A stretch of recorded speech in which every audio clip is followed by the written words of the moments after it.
ನಮಸ್ಕಾರ, G Kannada news ಡಿಎನ್ಎಗೆ ಸ್ವಾಗತ. ನಾನು ಪ್ರವೀಣ್ ಕುಂಬಾರ್.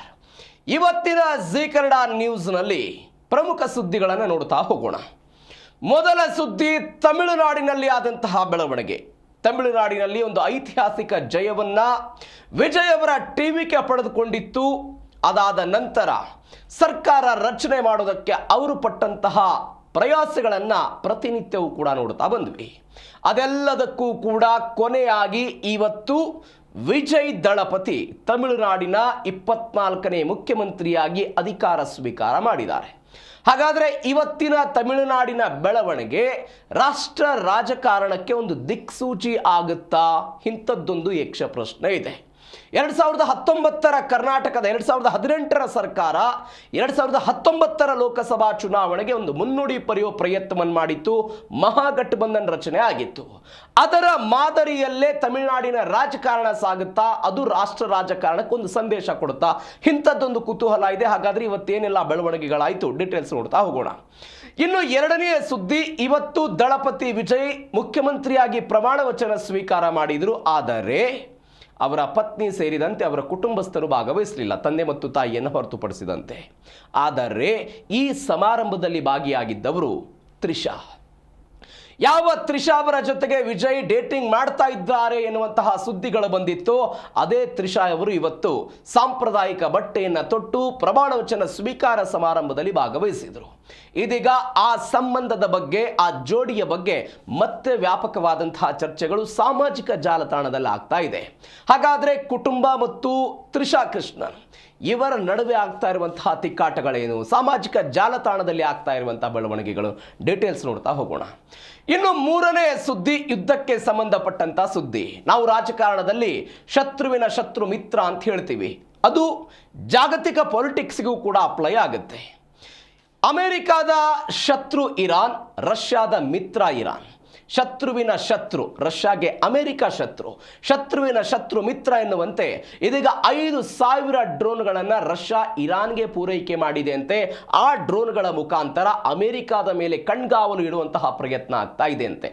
ಹಾಗಾದರೆ ಈ ಡ್ರೋನ್ಗಳ ಮಹತ್ವವೇನು, ರಷ್ಯಾ ಏನು ಸಾಧನೆ ಮಾಡೋದಕ್ಕೆ ಹೊರಟಿದೆ, ಡೀಟೇಲ್ಸ್ ನೋಡ್ತಾ ಹೋಗೋಣ. ಇನ್ನು ನಾಲ್ಕನೇ ಸುದ್ದಿ, ಇತ್ತೀಚೆಗೆ ಇದೇ ಜಿ ಕನ್ನಡ ನ್ಯೂಸ್ ಡಿಎನ್ಎಯಲ್ಲಿ ಒಂದು ಪ್ರಮುಖ ಸುದ್ದಿಯನ್ನು ನಾವು ವಿಶ್ಲೇಷಣೆ ಮಾಡಿದ್ವಿ. ಉತ್ತರ ಕೊರಿಯಾದಿಂದ 9 ಜನರ ತಂಡವೊಂದು ಆ ದೇಶವನ್ನ ಪರಾರಿಯಾಗಿ ಅಲ್ಲಿಯ ನಾಯಕತ್ವಕ್ಕೆ ಚಳ್ಳೆ ಹಣ್ಣು ತಿನ್ನಿಸಿ ದಕ್ಷಿಣ ಕೊರಿಯಾಕ್ಕೆ ಬಂದಿತ್ತು ಅಂತ. ಅದು ಹೆಂಗೆ ಆಗಿತ್ತು, 10 ವರ್ಷಗಳ ಜರ್ನಿ ಅನ್ನೋದ್ರ ಬಗ್ಗೆ ನಾವು ಡೀಟೇಲ್ಸ್ ನೋಡಿದ್ವಿ. ಆದರೆ ಇದೀಗ ಅದೇ ಉತ್ತರ ಕೊರಿಯಾ ದಕ್ಷಿಣ ಕೊರಿಯಾ ಮತ್ತು ಅಮೆರಿಕಾವನ್ನ ಟಾರ್ಗೆಟ್ ಮಾಡಿಕೊಂಡು ಒಂದು ಹೊಸ ತಿದ್ದುಪಡಿಯನ್ನು ಸಂವಿಧಾನಕ್ಕೆ ತಂದಿದೆ.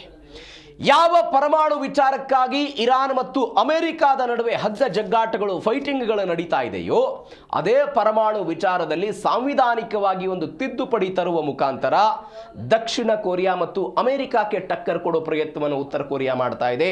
ಸ್ವಯಂ ಆಗಿ ಪರಮಾಣುಗಳು ಸ್ಫೋಟ ಆಗುವಂತಹ ನಿಟ್ಟಿನಲ್ಲಿ ಉತ್ತರ ಕೊರಿಯಾ ಒಂದು ಆಲೋಚನೆ ಮಾಡಿದೆ. ಹಾಗಾದ್ರೆ how it is possible, details ನೋಡ್ತಾ ಹೋಗೋಣ. ಇನ್ನು ಮತ್ತೊಂದು ಸುದ್ದಿ, ಪಾಕಿಸ್ತಾನದ ಸುದ್ದಿ.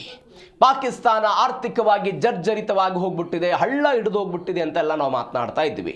ಮತ್ತೊಂದು ಭಯಾನಕ ಸುದ್ದಿ ಅಂತ ಹೇಳಿದ್ರೆ, ಪಾಕಿಸ್ತಾನದ ಮಿತ್ರ ದೇಶವಾಗಿರುವಂತಹ UAEಯಲ್ಲಿ 5,000 ಪಾಕಿಸ್ತಾನಿ ಮುಸಲ್ಮಾನರನ್ನ ಅಲ್ಲಿಂದ ಗಡೀಪಾರು ಮಾಡಲಾಗಿದೆ. ತನ್ನ ಅತಿ ಹೆಚ್ಚು ವಿದೇಶಿ ಹಣವನ್ನು ಅವಲಂಬನೆ ಮಾಡಿರುವಂತಹ UAEಯಿಂದ ಇಂಥದ್ದೊಂದು ದೊಡ್ಡ ಪಲಾಯನ ಆಗ್ತಾ ಇದೆ. ಇದರ ಮುಖಾಂತರವೂ ಕೂಡ ಪಾಕಿಸ್ತಾನಕ್ಕೆ ಹೊಡೆತ ಬೀಳ್ತಾ ಇದೆ. ಹಾಗಾದ್ರೆ ಏನಾಗುತ್ತೆ ಪಾಕಿಸ್ತಾನದ ಕತೆ, ಎಲ್ಲ ಸುದ್ದಿಗಳನ್ನು ಕೂಡ ಡೀಟೇಲ್ಸ್ ಆಗಿ ನೋಡ್ತಾ ಹೋಗೋಣ. ಮೊದಲ ಸುದ್ದಿ, ತಮಿಳುನಾಡಲ್ಲಿ ವಿಜಯ್ ದರ್ಬಾರ್.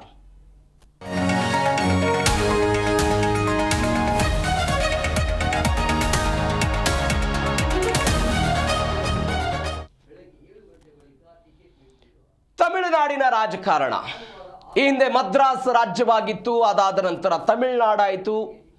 DK ಎನ್ನುವಂತಹ ಸಂಘಟನೆ ಪರಿಹಾರವರದ್ದು, ಅದಾದ ನಂತರ DMK ಆದ ನಂತರ 1972ರಲ್ಲಿ AIDMK ಸ್ಥಾಪನೆ ಆಗಿದ್ದು.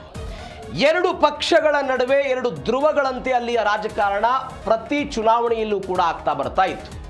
ನೀವು ವಿಧಾನಸಭಾ ಚುನಾವಣೆ ತೆಗೆದುಕೊಳ್ಳಿ, ಲೋಕಸಭಾ ಚುನಾವಣೆಯನ್ನು ತೆಗೆದುಕೊಳ್ಳಿ, ಎರಡೂ ಚುನಾವಣೆಗಳಲ್ಲೂ ಕೂಡ ಎರಡು ಪಕ್ಷಗಳ ನಡುವೆ ದೊಡ್ಡ ಪೈಪೋಟಿ ಇರ್ತಾ ಇತ್ತು. ಆದರೆ 2024 ಫೆಬ್ರವರಿ 2ನೇ ತಾರೀಕಿಗೆ ತಮಿಳುನಾಡಿನ ರಾಜಕಾರಣದಲ್ಲಿ ಒಂದು ಹೊಸದೊಂದು ಪಾರ್ಟಿ ಉಗಮವಾಯಿತು. ಅದೇ ದಳಪತಿ ವಿಜಯ್ ಅವರ ಟಿವಿಕೆ ಎನ್ನುವಂತಹ ಪಾರ್ಟಿ. ಈ ಪಾರ್ಟಿಯನ್ನ ಮೊದಲು ಇದು ಟೈಮ್ ಪಾಸ್ ಪಾರ್ಟಿ ಅಂತಲೂ ಕೂಡ ಕರೆದ್ರಂತೆ. ಇದು ಈಗ ಹುಡ್ತಾ ಇರುವಂತಹ ಕೂಸು ಅಂತಲೂ ಕೂಡ ಅದನ್ನು ಅಲ್ಲಗಳೆಯುವ ಪ್ರಯತ್ನಗಳಾಯಿತು. ಆದರೆ 2026ರ ಚುನಾವಣಾ ಫಲಿತಾಂಶ ಎಲ್ಲವನ್ನೂ ಕೂಡ ಅಳಸಾಕಿದ್ದನ್ನು ನಾವು ನೋಡಿದ್ವಿ. ತಮಿಳುನಾಡಿನ ರಾಜಕೀಯ ಇತಿಹಾಸದಲ್ಲೇ ಮೊದಲ ಬಾರಿಗೆ ಪಕ್ಷವನ್ನು ಸ್ಥಾಪನೆ ಮಾಡಿ 2 ವರ್ಷಕ್ಕೆ ಅಧಿಕಾರ ಬಂದಿದ್ದಾರೆ ಇದೇ ದಳಪತಿ ವಿಜಯ್. ಇವತ್ತು ಪ್ರಮಾಣ ವಚನ ಸ್ವೀಕಾರ ಮಾಡಿದ್ರು. ಟಿವಿಕೆ 107 ಗೆದ್ದಿತ್ತು. ಅದಾದ ನಂತರ ಕಾಂಗ್ರೆಸ್ನವರ 5 ಸಪೋರ್ಟು, ಸಿಪಿಐಎಂ, ಅದರ ಜೊತೆಗೆ IUML ಮುಸ್ಲಿಂ ಲೀಗ್ ಕೂಡ ಅವರಿಗೆ ಸಪೋರ್ಟ್ ಮಾಡಿತು. ಕಾಂಗ್ರೆಸ್ DMK ಜೊತೆಗಿತ್ತು, IUML ಕೂಡ DMK ಜೊತೆಗಿತ್ತು, CPM ಕೂಡ DMK ಜೊತೆಗೆ ಮೈತ್ರಿಯನ್ನು ಮಾಡಿಕೊಟ್ಟಿದ್ದಂತಹ ಪಾರ್ಟಿಗಳು. ಮೇ 4ನೇ ತಾರೀಕಿಗೆ ಚುನಾವಣಾ ಫಲಿತಾಂಶ ಬಂದ ನಂತರ ದೊಡ್ಡ ಹೈಡ್ರಾಮಾಗಳು ತಮಿಳುನಾಡಲ್ಲಾಗಿತ್ತು. ಎಲ್ಲ ಹೈಡ್ರಾಮಾಗಳನ್ನು ಎದುರಿಸಿಕೊಂಡು ಇವತ್ತು ವಿಜಯ್ ತಮಿಳುನಾಡಿನ ಮುಖ್ಯಮಂತ್ರಿಯಾಗಿ ಆಯ್ಕೆ ಆಗಿದ್ದಾರೆ. ಹಾಗಾದ್ರೆ ಏನೇನಾಯಿತು ಬೆಳವಣಿಗೆ ಅನ್ನೋದನ್ನು ನೋಡ್ತಾ ಹೋಗೋದಾದ್ರೆ, ದ್ರಾವಿಡ ನೆಲದಲ್ಲಿ ಇದೀಗ ದಳಪತಿ ದರ್ಬಾರ್ ಶುರುವಾಗಿದೆ. ಅಕ್ಷರಶಃ ದಳಪತಿ ದರ್ಬಾರ್ ಇದು. ನಾನು ಅವಾಗಲೇ ಹೇಳಿದ ಹಾಗೆ DMK ತತ್ವ ಸಿದ್ಧಾಂತವೂ ಕೂಡ ದ್ರಾವಿಡ ನೆಲಗಟ್ಟಿನಲ್ಲೇ ಇತ್ತು. AIDMK ತತ್ವ ಸಿದ್ಧಾಂತವೂ ಕೂಡ ದ್ರಾವಿಡ ನೆಲಗಟ್ಟಿನಲ್ಲೇ ಇತ್ತು. ದ್ರಾವಿಡ ನೆಲಗಟ್ಟಿನಲ್ಲೇ ಇದ್ದಂಥ ಈ ಸಿದ್ಧಾಂತಗಳನ್ನು ಇವರು ಮರೆಮಾಸ್ತಾ ಇದ್ದಾರೆ, ಜನರಿಗೆ ಮೋಸ ಮಾಡ್ತಾ ಇದ್ದಾರೆ ಅಂತ ಹೊಸ ಅಲೆ ಸೃಷ್ಟಿ ಮಾಡಿದವರು ವಿಜಯ್. ಅದೇ ಕಾರಣಕ್ಕಾಗಿ ಇವತ್ತು ಅವರು ಅಧಿಕಾರಕ್ಕೆ ಬಂದಿದ್ದಾರೆ. ತಮಿಳುನಾಡಿನ 24ನೇ ಮುಖ್ಯಮಂತ್ರಿಯಾಗಿ ಜೋಸೆಫ್ ವಿಜಯ್ ಪ್ರಮಾಣ ವಚನವನ್ನು ಸ್ವೀಕಾರ ಮಾಡಿದ್ರು. 1967ರಲ್ಲಿ ಕಾಮರಾಜ್ ಅವರ ಕಾಂಗ್ರೆಸ್ ಸರ್ಕಾರದ ಪತನದ ನಂತರ DMK ದರ್ಬಾರ್ ಶುರುವಾಗಿತ್ತು. ಅದಾದ ನಂತರ AIDMK ಅಧಿಕಾರಕ್ಕೆ ಬಂತು. AIDMK 2016ರಲ್ಲಿ ಪುನರಪಿ ಅಧಿಕಾರಕ್ಕೆ ಬರುವ ಮುಖಾಂತರ 34 ವರ್ಷಗಳ ಐತಿಹಾಸಿಕ ದಾಖಲೆಯನ್ನು ಜಯಲಲಿತಾ ಅವರು ಬ್ರೇಕ್ ಮಾಡಿದ್ರು. ಇದೀಗ ವಿಜಯ್ ಮತ್ತೊಂದು ದಾಖಲೆಯನ್ನು ಬ್ರೇಕ್ ಮಾಡಿದ್ದಾರೆ. ಯಾವುದ್ರ ಮುಖಾಂತರ ಅಂತ ಹೇಳಿದ್ರೆ, ತಾವು ಪಕ್ಷವನ್ನು ಸ್ಥಾಪನೆ ಮಾಡಿ 2 ವರ್ಷಗಳಿಗೆ ಅಧಿಕಾರಕ್ಕೆ ಬರೋ ಮುಖಾಂತರ. ಆ ಮುಖಾಂತರ ಕೆಲವೊಂದಿಷ್ಟು ಖ್ಯಾತಿಗೆ ಅವರು ಪಾತ್ರರಾಗಿದ್ದಾರೆ. ತಮಿಳುನಾಡಿನ ಅಲ್ಪಸಂಖ್ಯಾತ ಸಮುದಾಯದ ಮೊದಲ ಮುಖ್ಯಮಂತ್ರಿ ಎನ್ನುವಂತಹ ಖ್ಯಾತಿಗೆ ಪಾತ್ರರಾಗಿದ್ದಾರೆ.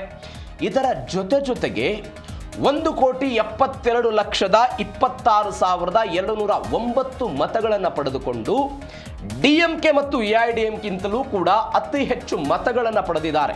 34.92%. ವಿಶೇಷ ಏನು ಅಂತ ಹೇಳಿದ್ರೆ, ನಾವು ಯಾವ ತ್ರಿಷಾ ಬಗ್ಗೆ ಮಾತನಾಡ್ತಾ ಇದ್ವಲ್ಲ, ಇವರ ಜೊತೆಗೆ ಅವರು ಡೇಟಿಂಗ್ನಲ್ಲಿದ್ದಾರೆ, ಸಂಬಂಧ ಹೊಂದಿದ್ದಾರೆ ಅಂತ ಚರ್ಚೆಗಳಾಗ್ತಾ ಇದೆಯಲ್ಲ, ಅವರ ಬರ್ತ್ಡೇಯ ದಿನ ತಮಿಳುನಾಡು ಚುನಾವಣೆಯ ಫಲಿತಾಂಶ ಬಂದಿತ್ತು. ಮೇ 4ನೇ ತಾರೀಕಿಗೆ ಅವ್ರ ಬರ್ತ್ಡೇ. ಇವತ್ತು ತಾಯಂದಿರ ದಿನ ಅಂತ ಆಚರಣೆ ಮಾಡಲಾಗ್ತಾ ಇದೆ. ತಾಯಂದಿರ ದಿನ ಇವತ್ತು ತಮಿಳುನಾಡಿನ ಮುಖ್ಯಮಂತ್ರಿಯಾಗಿ ದಳಪತಿ ವಿಜಯ್ ಪ್ರಮಾಣ ವಚನವನ್ನು ಸ್ವೀಕಾರ ಮಾಡಿದ್ದಾರೆ. ಇವರ ತಂದೆಗೇನೋ 2 ಕನಸಿತ್ತಂತೆ. ಚಂದ್ರಶೇಖರ್ ಅಂತ ಇವರ ತಂದೆ, ಅವರು ಕೂಡ ಸಿನಿಮಾ ಬ್ಯಾಕ್ಗ್ರೌಂಡ್ನಿಂದ ಬಂದಂಥ ವ್ಯಕ್ತಿ.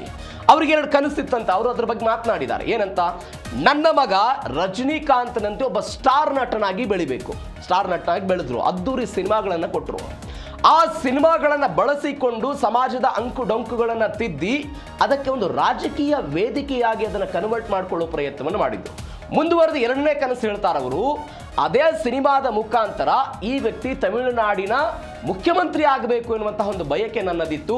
ಆ ಬಯಕೆ ಇವತ್ತು ನನ್ನದು ಈಡೇರಿದೆ ಅಂತ. ಯಾರ ಮಾತಿದು? ದಳಪತಿ ವಿಜಯ್ ಅವರ ತಂದೆಯ ಮಾತಿದು.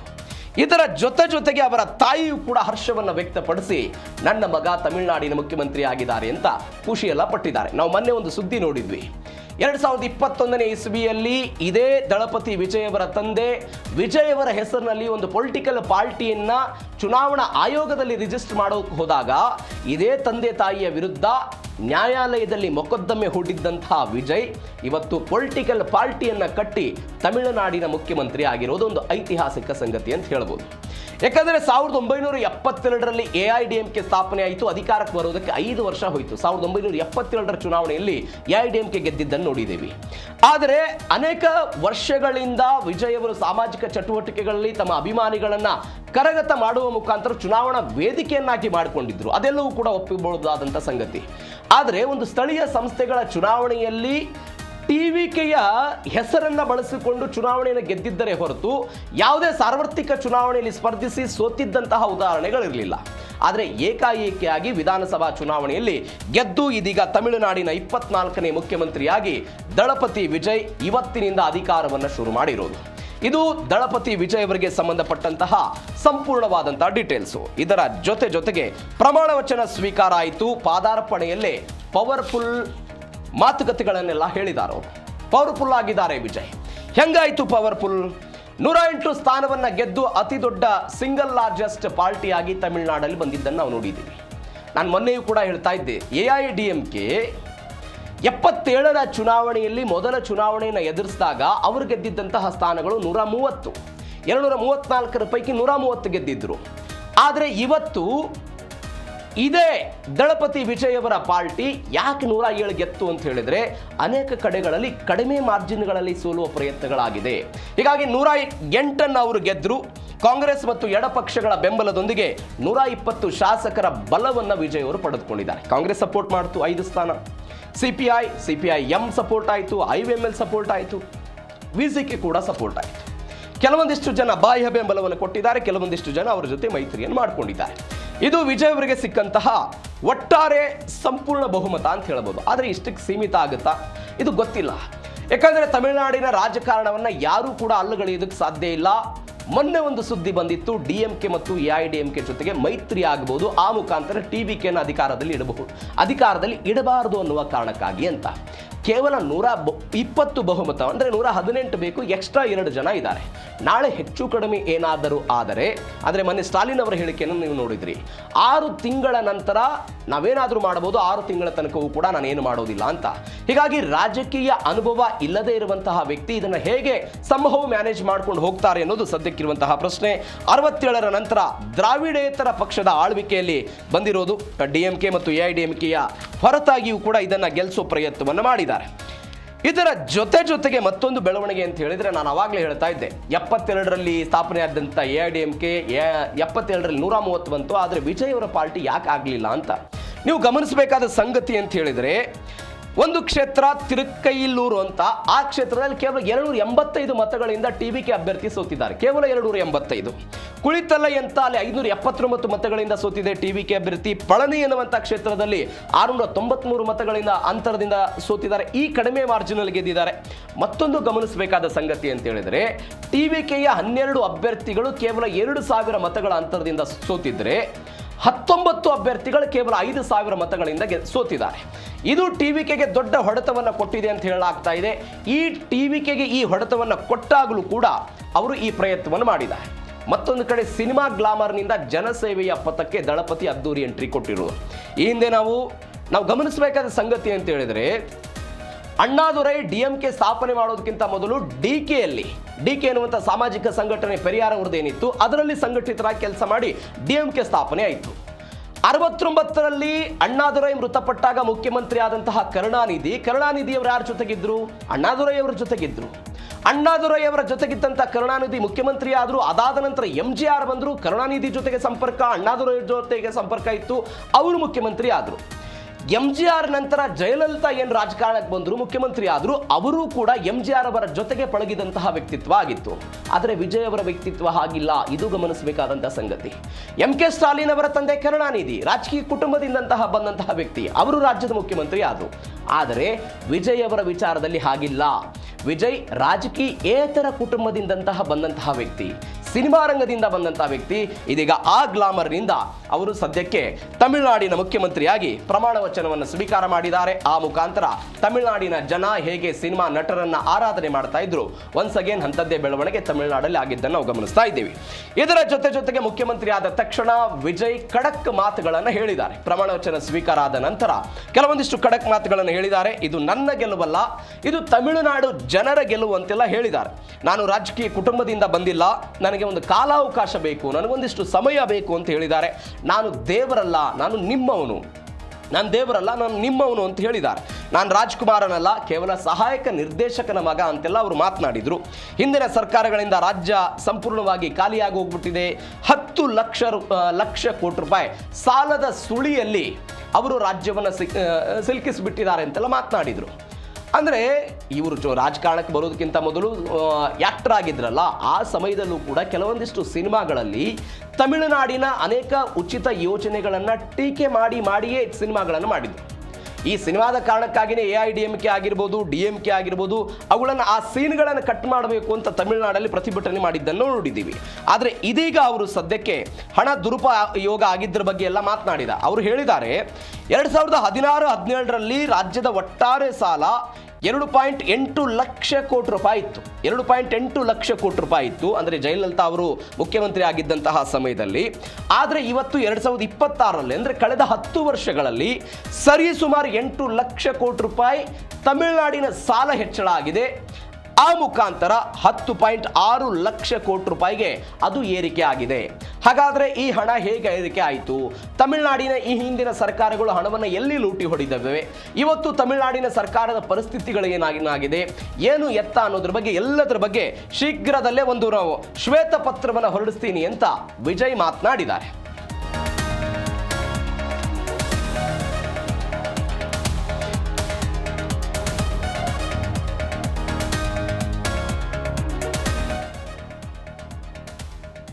ತಮಿಳುನಾಡಿಗೆ ಇವತ್ತೊಂದು ಐತಿಹಾಸಿಕ ದಿನ.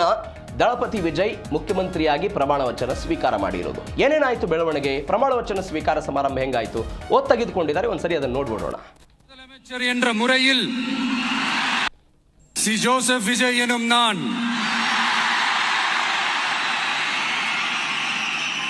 தமிழ்நாட்டு அரசின் முதலமைச்சர் என்ற முறையில் எனது கவனத்திற்குள்ளாவதும் தெரிய வருவதுமான எந்த பொருளையும் முதலமைச்சரின் கடமைகளை உரியவாறு நிறைவேற்ற தேவையான அளவுக்கன்றி ஒருவரிடமோ பலரிடமோ நேர்முகமாகவோ மறைமுகமாகவோ அறிவிக்கவோ வெளிப்படுத்தவோ மாட்டேன் என்று ஆண்டவன் மீது ஆணையிட்டு உறுதிமொழிகிறேன்.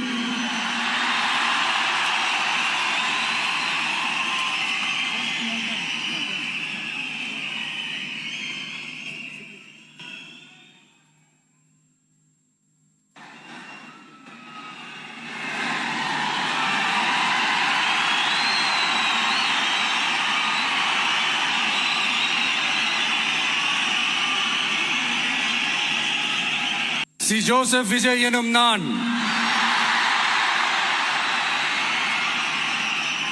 தமிழ்நாட்டு அரசின் முதலமைச்சர் என்ற முறையில் எனது கவனத்திற்குள்ளாவதும் தெரிய வருவதுமான எந்த பொருளையும் முதலமைச்சரின் கடமைகளை உரியவாறு நிறைவேற்ற தேவையான அளவுக்கன்றி ஒருவரிடமோ பலரிடமோ நேர்முகமாகவோ மறைமுகமாகவோ அறிவிக்கவோ வெளிப்படுத்தவோ மாட்டேன் என்று ஆண்டவன் மீது ஆணையிட்டு உறுதிமொழிகிறேன்.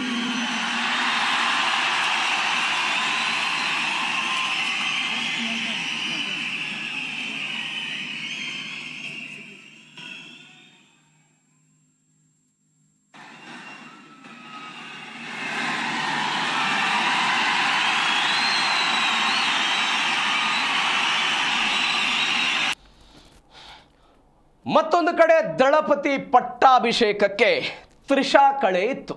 ಅಂದರೆ ತ್ರಿಷಾ ಅವರು ಬಂದಿದ್ರು ಇವತ್ತು. ಏನೇನಾಯಿತು ಏನು ಎತ್ತ ನೋಡೋದಾದರೆ, ದೀರ್ಘಕಾಲದ ಸಹ ನಟಿ ತ್ರಿಷಾ ಕೃಷ್ಣನ್ ಬಂದಿದ್ದರು. ಮೊನ್ನೆ ಅವ್ರ ಬಗ್ಗೆ ನಾವು ಡೀಟೇಲ್ಸ್ ಆಗಿ ನೋಡಿದ್ದೀವಿ. ಮತ್ತೊಂದು ಕಡೆ ಅವ್ರದ್ದು ಏನೇನಾಗಿದೆ ಅನ್ನೋದ್ರ ಬಗ್ಗೆ ಡೀಟೇಲ್ಸ್ ನೋಡ್ತಾ ಹೋಗೋಣ. ಇವತ್ತು ತ್ರಿಷಾ ಕೃಷ್ಣನ್ ಅವರು ಬಂದಿದ್ದರು. ವೇದಿಕೆ ಮುಂಭಾಗದಲ್ಲೆಲ್ಲ ನೀಲಿ ಬಣ್ಣದ ಒಂದು ರೇಷ್ಮೆ ಸೀರೆಯಲ್ಲಿ ಅವರು ಮಿನುಗಿದ್ರು, ವಿಶ್ ಮಾಡಿದರು. ಹೀಗಾಗಿ ಅವರು ಹಿಂದೆ ತಿರುಪತಿಗೆ ಹೋಗಿದ್ದರು, ವಿಜಯ್ ಅವರು ಗೆಲ್ಲಬೇಕು ಅಂತ ಪ್ರಾರ್ಥನೆ ಮಾಡಿದ್ರು ಅನ್ನುವಂಥ ಎಲ್ಲ ಸುದ್ದಿಗಳನ್ನು ನೋಡಿದ್ದೀವಿ. ಹೀಗಾಗಿ ಇವತ್ತು ಪ್ರಮಾಣ ವಚನ ಸ್ವೀಕಾರ ಸಮಾರಂಭಕ್ಕೆ ಅವರು ಹಾಜರಾಗಿದ್ದರು. ವಿಜಯ್ಗೆ ಶುಭ ಹಾರೈಸುವುದಕ್ಕೆ ಒಂದು ವಿಶೇಷ ಅತಿಥಿ ಆಗಿ ತ್ರಿಷಾ ಅವರು ಆಗಮಿಸಿದ್ರು. ಒಂದು ಗ್ಲಾಮರ್ ಟಚ್ ಕೊಟ್ಟಿದ್ದಾರೆ. ಒಂದು ರಾಜಕೀಯ ಕಾರ್ಯಕ್ರಮ ಇದು. ರಾಹುಲ್ ಗಾಂಧಿ ಸೇರಿದಂತೆ ಅನೇಕ ನಾಯಕರೆಲ್ಲ ಇದ್ದರು ಆ ಕಾರ್ಯಕ್ರಮದಲ್ಲಿ. ಒಂದು ಪೊಲಿಟಿಕಲ್ ಕಾರ್ಯಕ್ರಮ. ತಮಿಳುನಾಡಿನ ಮುಖ್ಯಮಂತ್ರಿಯಾಗಿ ಒಂದು ಐತಿಹಾಸಿಕ, ಸಹಜವಾಗಿ ಅನೇಕ ವರ್ಷಗಳಿಂದ ಸಿನಿಮಾ ರಂಗದಲ್ಲಿದ್ದವರು, ಅವರ ಸಂಬಂಧದ ಬಗ್ಗೆ ಚರ್ಚೆಗಳಾಗ್ತಾ ಇದೆ. ಇಂತಹ ಸಮಯದಲ್ಲಿ ತ್ರಿಷಾ ಕೃಷ್ಣನ್ ಅವರು ಆ ವೇದಿಕೆ ಕಾರ್ಯಕ್ರಮದಲ್ಲಿ ಹಾಜರಿದ್ದರು, ಮುಂದೆ ಕುಳಿತಿದ್ರು. ಅದಾದ ನಂತರ ಗ್ಲಾಮರ್ ಟಚ್ ಕೊಟ್ಟರು. ಐಸ್ ಬ್ಲೂ ಮತ್ತು ಕಾಂಜೀವರಂ ಸೀರೆಯನ್ನು ಧರಿಸಿ ತ್ರಿಷಾ ಕೃಷ್ಣನ್ ಅವರೆಲ್ಲ ಕಾರ್ಯಕ್ರಮಕ್ಕೆ ಬಂದಿದ್ದರು. ಮಲ್ಲಿಗೆ ಮುಡಿದಿದ್ರು, ಡೈಮಂಡ್ ರೂಬಿ ಚೋಕರನ್ನು ಧರಿಸಿದ್ರು. ಅದಾದ ನಂತರ ತಾಯಿ ಉಮಾಕೃಷ್ಣನ್ ಅವರ ಜೊತೆಗೆ ಅವರು ಕಾರ್ಯಕ್ರಮಕ್ಕೆ ಬಂದಿದ್ದರು. ನೀವು ದೃಶ್ಯದಲ್ಲಿ ಅದನ್ನೆಲ್ಲವನ್ನು ಕೂಡ ಗಮನಿಸ್ತಾ ಇದ್ದೀರಿ. ಅಂದರೆ ಅವರ ಆಶಯ ಕೂಡ ಅದಾಗಿತ್ತು, ಅವರು ಮುಖ್ಯಮಂತ್ರಿ ಆಗಬೇಕು ಅಂತ. ಹೀಗಾಗಿ ಅವರ ಗೆಲುವಿಗಾಗಿಯೂ ಕೂಡ ಅವರೆಲ್ಲ ಪ್ರಾರ್ಥನೆಯನ್ನು ಮಾಡಿದ್ರು. ಆ ಪ್ರಾರ್ಥನೆ ಇದೀಗ ಪ್ರತಿಫಲ ಆಗಿದೆ. ಅದರ ಭಾಗವಾಗಿ ತ್ರಿಷಾ ಕೃಷ್ಣನ್ ಅವರ ಹಾಜರಿ ವ್ಯಾಪಕ ಚರ್ಚೆಗೂ ಕೂಡ ಆಗಿದೆ. ಯಾಕಂದರೆ ಈಗಾಗಲೇ ನಾವು ಮೊನ್ನೆಯೂ ಕೂಡ ನೋಡಿದ್ವಿ 2 ಕ್ಷೇತ್ರಗಳಲ್ಲಿ ವಿಜಯ್ ಅವರು ಗೆದ್ದಿದ್ದಾರೆ. ಆ ಕ್ಷೇತ್ರಗಳ ಪೈಕಿ ಒಂದರಲ್ಲಿ ತ್ರಿಷಾ ಕೃಷ್ಣನ್ ಸ್ಪರ್ಧೆ ಮಾಡ್ತಾರೆ, ಪೆರಂಬೂರನ್ನು ಅವರು ಉಳಿಸ್ಕೊಂಡಿದ್ದಾರೆ, ತಿರುಚಿಪುರದಲ್ಲಿ ಸ್ಪರ್ಧೆ ಮಾಡ್ತಾರೆ ಎನ್ನುವಂಥ ಸುದ್ದಿಗಳಿದೆ. ವಚನ ಅಂದರೆ ಪ್ರಮಾಣ ವಚನ ಸ್ವೀಕಾರವಂತಹ ಸಮಯದಲ್ಲಿ ಒಂದು ಚಪ್ಪಾಳೆ ತಟ್ತಾ ಸಹಜವಾಗಿ ಅವರ ತಂದೆ ತಾಯಿ ಎಷ್ಟು ಖುಷಿ ಪಟ್ಟಿದ್ದಾರೆ, ಇವರು ಕೂಡ ಅದೇ ಪರಿಪ್ರಮಾಣದಲ್ಲಿ ಖುಷಿ ಪಟ್ಟಿದ್ದಾರೆ ಎನ್ನುವಂತಹ ಸುದ್ದಿಗಳು ತಮಿಳುನಾಡಿಂದ ಬಂದಿರೋದು. ಹೀಗಾಗಿ ಅವರು ಒಂದು ಸಾಂಪ್ರದಾಯಿಕ ಉಡುಗೆಯಲ್ಲಿ ಅವರೆಲ್ಲ ಭಾಗವಹಿಸಿದ್ರು. ಗಿಲ್ಲಿ, ಕುರು, ಲಿಯೋ ಈ ಎಲ್ಲ ಸಿನಿಮಾಗಳಲ್ಲಿ ಅವರೆಲ್ಲ ಭಾಗವಹಿಸಿದ್ರು. ಇದೀಗ ಅವರು ಹೇಳಿದರು ತಮಿಳುನಾಡಿಗೆ ಇದೊಂದು ಐತಿಹಾಸಿಕ ಕ್ಷಣ ಅಂತೆಲ್ಲ ತ್ರಿಷಾ ಅವರು ಹೇಳಿದ್ದಾರೆ. ಇದು ದಳಪತಿ ಪಟ್ಟಾಭಿಷೇಕಕ್ಕೆ ಒಂದು ತ್ರಿಷಾ ಅವರು ಬಂದು ಆ ಒಂದು ಕಳೆಯನ್ನು ಕೊಟ್ಟಿರೋದು.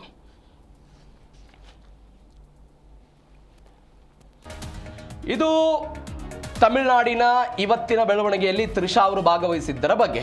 ಇದರ ಜೊತೆಗೆ ಅಧಿಕಾರ ಸಿಕ್ಕ ತಕ್ಷಣ ದಳಪತಿ ವಿಜಯ್ ತ್ರಿಬಲ್ ಧಮಾಕ ಕೊಟ್ಟಿದ್ದಾರೆ ತಮಿಳುನಾಡು ಜನರಿಗೆ.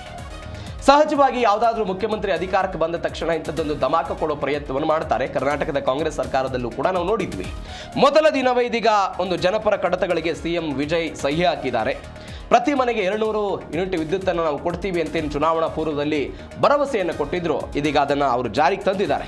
ಮಹಿಳಾ ರಕ್ಷಣೆಗಾಗಿ ಸಿಂಹ ಪೆನ್ ಎನ್ನುವಂತಹ ಒಂದು ವಿಶೇಷ ಪಡೆಯನ್ನು, ನಮ್ಮಲ್ಲಿ ಹೇಗೆ ಒಂದು ಅಕ್ಕ ಪಡೆ ಅಂತಿದೆ ಮಹಿಳೆಯರ ಸಂರಕ್ಷಣೆಗಾಗಿ, ಮಹಿಳೆಯರ ಹಕ್ಕುಗಳಿಗಾಗಿ, ಅದೆಲ್ಲ ಹೆಂಗೆ ಕೆಲಸ ಮಾಡುತ್ತೆ ಅದೇ ರೀತಿಯಾಗಿ ತಮಿಳುನಾಡಲ್ಲಿ ಸಿಂಹ ಪೆನ್ ಅಂತ ಒಂದು ವಿಶೇಷ ಪಡೆ ರಚನೆ ಮಾಡೋದಾಗಿ, ಮತ್ತೊಂದು ಡ್ರಗ್ಸ್ ಮುಕ್ತ ತಮಿಳುನಾಡಿಗಾಗಿ ಹಗಲಿರುಳು ಕೆಲಸ ಮಾಡ್ತೀನಿ ಅಂತೆಲ್ಲ ಒಂದು ಕಟ್ಟುನಿಟ್ಟಿನ ಆದೇಶವನ್ನು ಮತ್ತು ಅಧಿಕಾರಿಗಳಿಗೆ ಸೂಚನೆ ಕೊಟ್ಟಿದ್ದಾರೆ ಎನ್ನುವಂಥ ಸುದ್ದಿಗಳು ಬಂದಿದೆ.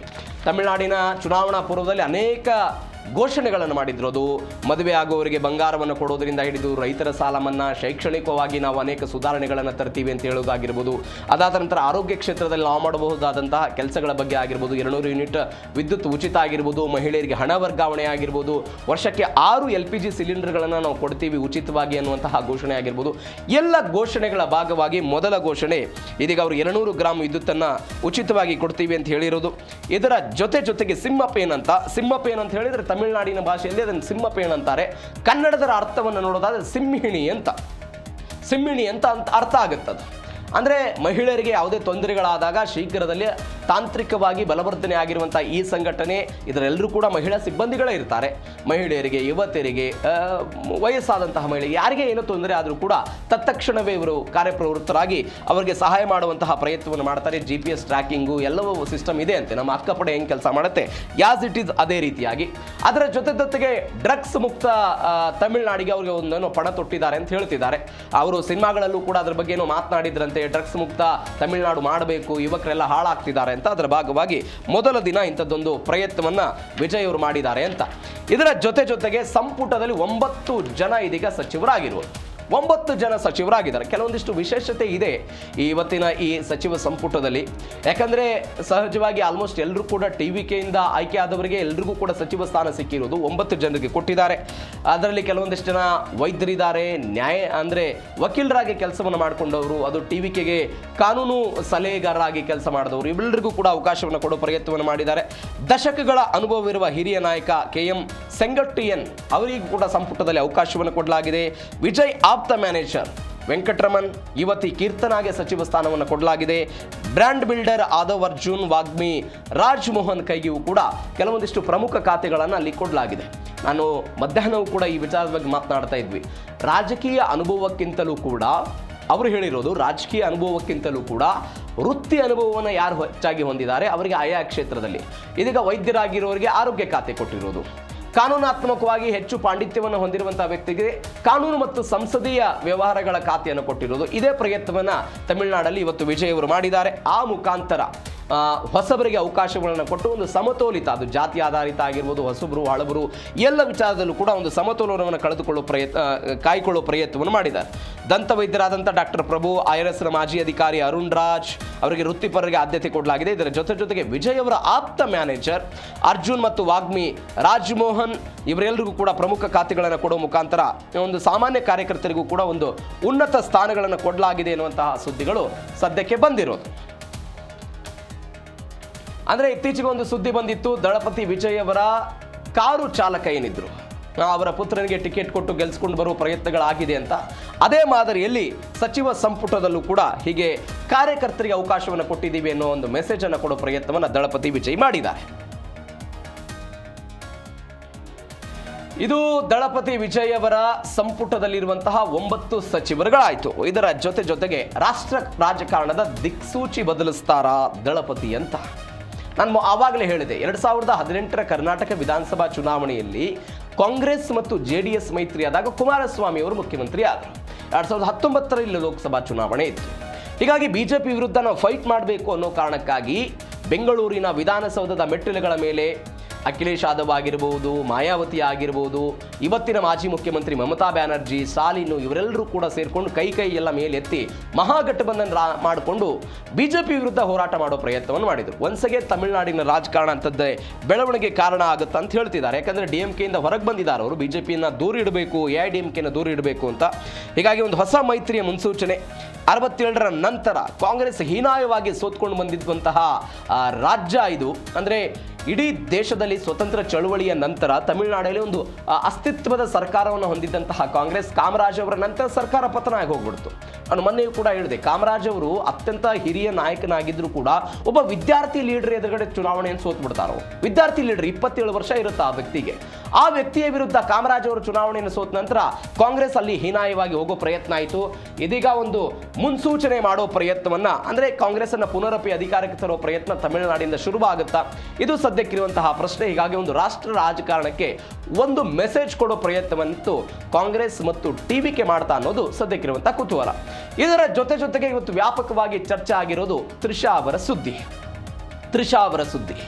ತ್ರಿಷಾ ಡೇಟಿಂಗ್ನಲ್ಲಿದ್ದಾರೆ, ಸಂಬಂಧ ಹೊಂದಿದ್ದಾರೆ ಎನ್ನುವಂತಹ ಸುದ್ದಿಗಳ ನಡುವೆಯೇ ಅವರ ಪತ್ನಿ ಆಗಿರ್ಬೋದು, ಅವರ ಮಕ್ಕಳಾಗಿರ್ಬೋದು, ಅವರೆಲ್ಲರೂ ಕೂಡ ಅಲ್ಲಿಂದ ದೂರ ಇದ್ರು ಅನ್ನುವಂತಹ ಸುದ್ದಿಗಳು. ಅಂದರೆ ಯಾವಾಗ ವಿಜಯ್ ಮತ್ತು ವಿಜಯ್ ಅವರ ಪತ್ನಿಯ ಈ ವಿಚ್ಛೇದನದ ಸುದ್ದಿಗಳೆಲ್ಲ ಹೊರಗೆ ಬರೋದಕ್ಕೆ ಶುರುವಾಯ್ತಲ್ಲ, ಆ ಸುದ್ದಿಗಳು ಹೊರಬರೋದಕ್ಕೆ ಶುರುವಾದ ತಕ್ಷಣವೇ ತ್ರಿಷಾ ಅವರ ಸಂಬಂಧದ ಜೊತೆಗೂ ಕೂಡ ಅದು ಚರ್ಚೆಗಳೆಲ್ಲ ಬರೋದಕ್ಕೆ ಶುರುವಾಯಿತು. ಅವರನ್ನು ಭೇಟಿ ಆಗೋದು, ಅವರ ನಿವಾಸಕ್ಕೆ ಬರೋದು, ಅವರಿಗೆ ಕಂಗ್ರಾಚುಲೇಷನ್ ಹೇಳೋದು, ಅವರ ಜೊತೆಗೆ ಕೆಲಸ ಮಾಡೋ ಪ್ರಯತ್ನಗಳು ಎಲ್ಲವೂ ಕೂಡ ಆಗೋದಕ್ಕೆ ಶುರುವಾದ ನಂತರ ಚರ್ಚೆಗಳೆಲ್ಲ ಶುರುವಾಯಿತು.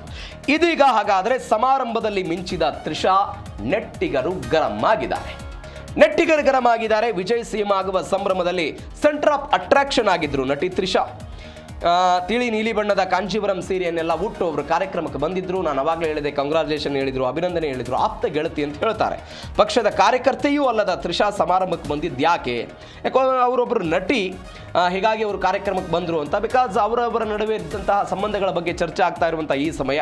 ಇದೀಗ ತ್ರಿಷಾ ಓಡಾಟವನ್ನು ಕಂಡು ಎಲ್ಲ ಫ್ಯಾನ್ಸ್ಗಳೇನೋ ಆಕ್ರೋಶವನ್ನು ಹೊರಹಾಕಿದ್ದಾರೆ ಅಂತ.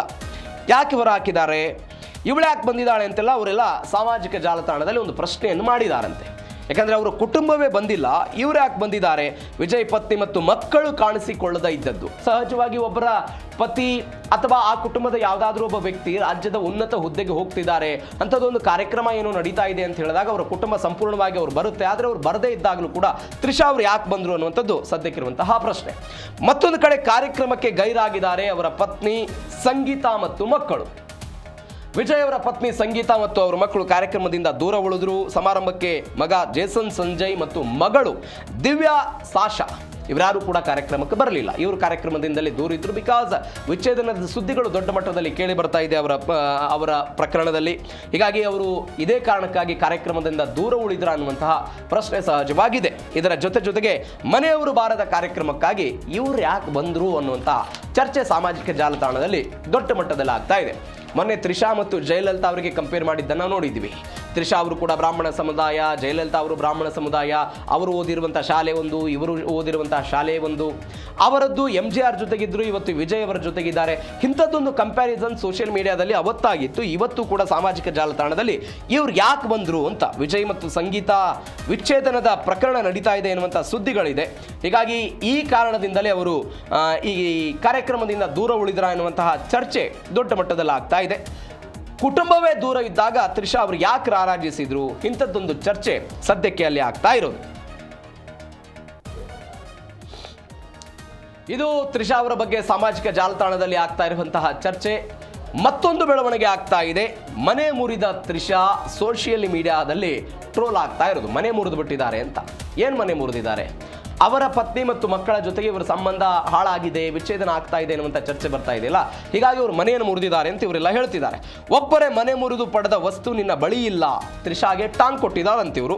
ತನ್ನ ಗಂಡನೇ ಸಿಎಂ ಅಂತ ಅನ್ನುವಂಥ ರೀತಿಯಲ್ಲಿ ಓಡಾಡ್ತಿದ್ದಾರೆ ಅಂತೆಲ್ಲ ನೆಟ್ಟಿಗರ ಆಕ್ರೋಶವನ್ನು ಹೊರಹಾಕಿದ್ದಾರೆ. ವಿಜಯ್ ವಿರುದ್ಧವೂ ಕೂಡ ಪತ್ನಿ ಸಂಗೀತ ಬೆಂಬಲಿಗರೆಲ್ಲ ತಿರುಗಿ ಬಿದ್ದಿದ್ದಾರಂತೆ. ವೈಯಕ್ತಿಕ ಜೀವನದಿಂದ ವಿಜಯ್ ಇಮೇಜ್ಗೆ ಹೊಡೆತ ಆಗುತ್ತಾ ಅಂತ. ಎರಡು ಘಟನೆಗಳು ಚುನಾವಣಾ ಪೂರ್ವದಲ್ಲಿ ಚರ್ಚೆ ಆಗಿತ್ತು. ವಿಜಯ್ ಅವರ ಒಂದು ರ್ಯಾಲಿಯಲ್ಲಿ ಕಾಲು ತುಳಿತ ಆಗಿತ್ತು, ಅನೇಕ ಜನ ಮೃತಪಟ್ಟಿದ್ದರು. ಆ ಘಟನೆಯಲ್ಲಿ ಅವರು ವಿಚಾರಣೆಯನ್ನು ಎದುರಿಸಿದ್ರು. ಇದು ಚುನಾವಣೆಯಲ್ಲಿ ಹಿನ್ನಡೆ ಮಾಡಬಹುದು ಅವರಿಗೆ ಅನ್ನುವಂಥ ಒಂದು ಸುದ್ದಿ ಬಂದಿತ್ತು.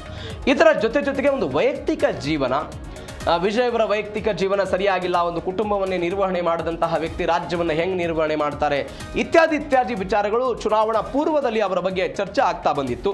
ಅದೆಲ್ಲವನ್ನ ಎದುರಿಸಿ ಚುನಾವಣೆಯಲ್ಲಿ ಗೆದ್ದು ಇವತ್ತು ಮುಖ್ಯಮಂತ್ರಿ ಆಗಿದ್ದಾರೆ. ಈ ವಿಚಾರದ ಬಗ್ಗೆಯೂ ಕೂಡ ಅಲ್ಲಿ ಚರ್ಚೆ ಆಗ್ತಾ ಇದೆ. ಮತ್ತೊಂದು ಕಡೆ ಬಹುಕಾಲದ ಊಹಾಪೋಹಗಳಿಗೆ ಒಂದು ಪುಷ್ಟಿ ಸಿಗ್ತಾ. ಊಹಾಪೋಹ ಅಂತ ಹೇಳಿದ್ರೆ ಅವ್ರ ಸಂಬಂಧದ ಬಗ್ಗೆನೇ ಊಹಾಪೋಹ. ಅವರು ಡೇಟಿಂಗ್ನಲ್ಲಿದ್ದಾರೆ, ವಿಜಯ್ಗೂ ಮತ್ತು ತ್ರಿಷಾ ಅವರಿಗೆ ಸಂಬಂಧ ಇದೆ. ಅಂದರೆ ನಾನು ಮೊನ್ನೆ ಹೇಳಿದೆ, ತ್ರಿಷಾ ಅವರಿಗೆ ಒಬ್ಬ ಉದ್ಯಮಿಯ ಜೊತೆಗೆ ಅನೇಕ ವರ್ಷಗಳ ಹಿಂದೆ, ಒಂದು 11 ವರ್ಷಗಳ ಹಿಂದೆ ಅವರಿಗೊಂದು ಎಂಗೇಜ್ಮೆಂಟ್ ಆಗಿರುತ್ತೆ. ಅವರು ನಟನೆಗೆ ಹೋಗಬೇಡ ಅಂತ ಹೇಳ್ತಾರೆ. ನಟನೆ ನನ್ನ ಉಸಿರು, ನಾನು ಕೊನೆಯ ಉಸಿರಿನ ತನಕವೂ ಕೂಡ ನಟನೆ ಮಾಡ್ತೀನಿ ಅಂತೇಳಿ ಆ ಸಂಬಂಧವನ್ನು ಅವರು ಕಳೆದುಕೊಂಡ ನಂತರ ವಿಜಯ್ ಅವರ ಜೊತೆಗೆ ಸಂಬಂಧವನ್ನು ಇಟ್ಕೊಂಡಿದ್ದಾರೆ ಎನ್ನುವಂಥ ಸುದ್ದಿಗಳು ಬಂದಿತ್ತು. ಹೀಗಾಗಿ ತ್ರಿಷಾ ಮತ್ತು ವಿಜಯ್ ಡೇಟಿಂಗ್ ಬಗ್ಗೆ ಮೊದಲೇ ಎಲ್ಲ ಸುದ್ದಿಗಳ ಹರಿದಾಡಿತ್ತು. ಹೀಗಾಗಿ ಸಿನಿಮಾ ಶೂಟಿಂಗ್ ವೇಳೆ ಇಬ್ಬರು ಒಟ್ಟಿಗೆ ವಿದೇಶಕ್ಕೆ ಹೋಗಿದ್ರ ಬಗ್ಗೆ ವರದಿಗಳಾಗಿತ್ತು. ಅದಾದ ನಂತರ ವಿಚ್ಛೇದನದ ಬಳಿಕ ಈಗ ಸಾರ್ವಜನಿಕವಾಗಿ ಜೊತೆಯಾಗಿ ಪ್ರತ್ಯಕ್ಷ ಆಗ್ತಿದ್ದಾರೆ. ಅಧಿಕೃತವಾಗಿ ಇಬ್ಬರು ಕೂಡ ಯಾವುದೇ ಹೇಳಿಕೆಗಳನ್ನು ಕೊಟ್ಟಿಲ್ಲ. ಅದು ಸಂಬಂಧದ ಬಗ್ಗೆ ಆಗಿರ್ಬೋದು, ರಾಜಕಾರಣದ ಬಗ್ಗೆ ಆಗಿರ್ಬೋದು, ಆ ಎಲ್ಲದರ ಬಗ್ಗೆಯೂ ಕೂಡ ಅವರು ಏನು ಮಾತನಾಡಿಲ್ಲ. ಆದರೆ ಸಾಮಾಜಿಕ ಜಾಲತಾಣದಲ್ಲಿ ಮಾತ್ರ ಇಂಥದ್ದೊಂದು ಚರ್ಚೆಗಳು ತ್ರಿಷಾ ಮತ್ತು ವಿಜಯ್ ಅವರ ಸಂಬಂಧದ ಬಗ್ಗೆ ಆಗ್ತಾ ಇದೆ. ಹೀಗಾಗಿ ಇದು ಎಲ್ಲಿಗೆ ಬಂದು ನಿಲ್ಲುತ್ತೆ ಅನ್ನೋದು ನೋಡಬೇಕು. ವಿಜಯ್ ಇಮೇಜ್ಗೆ ಹಾಗಾದರೆ ತ್ರಿಷಾ ಮೈನಸ್ ಆಗ್ತಾರಾ?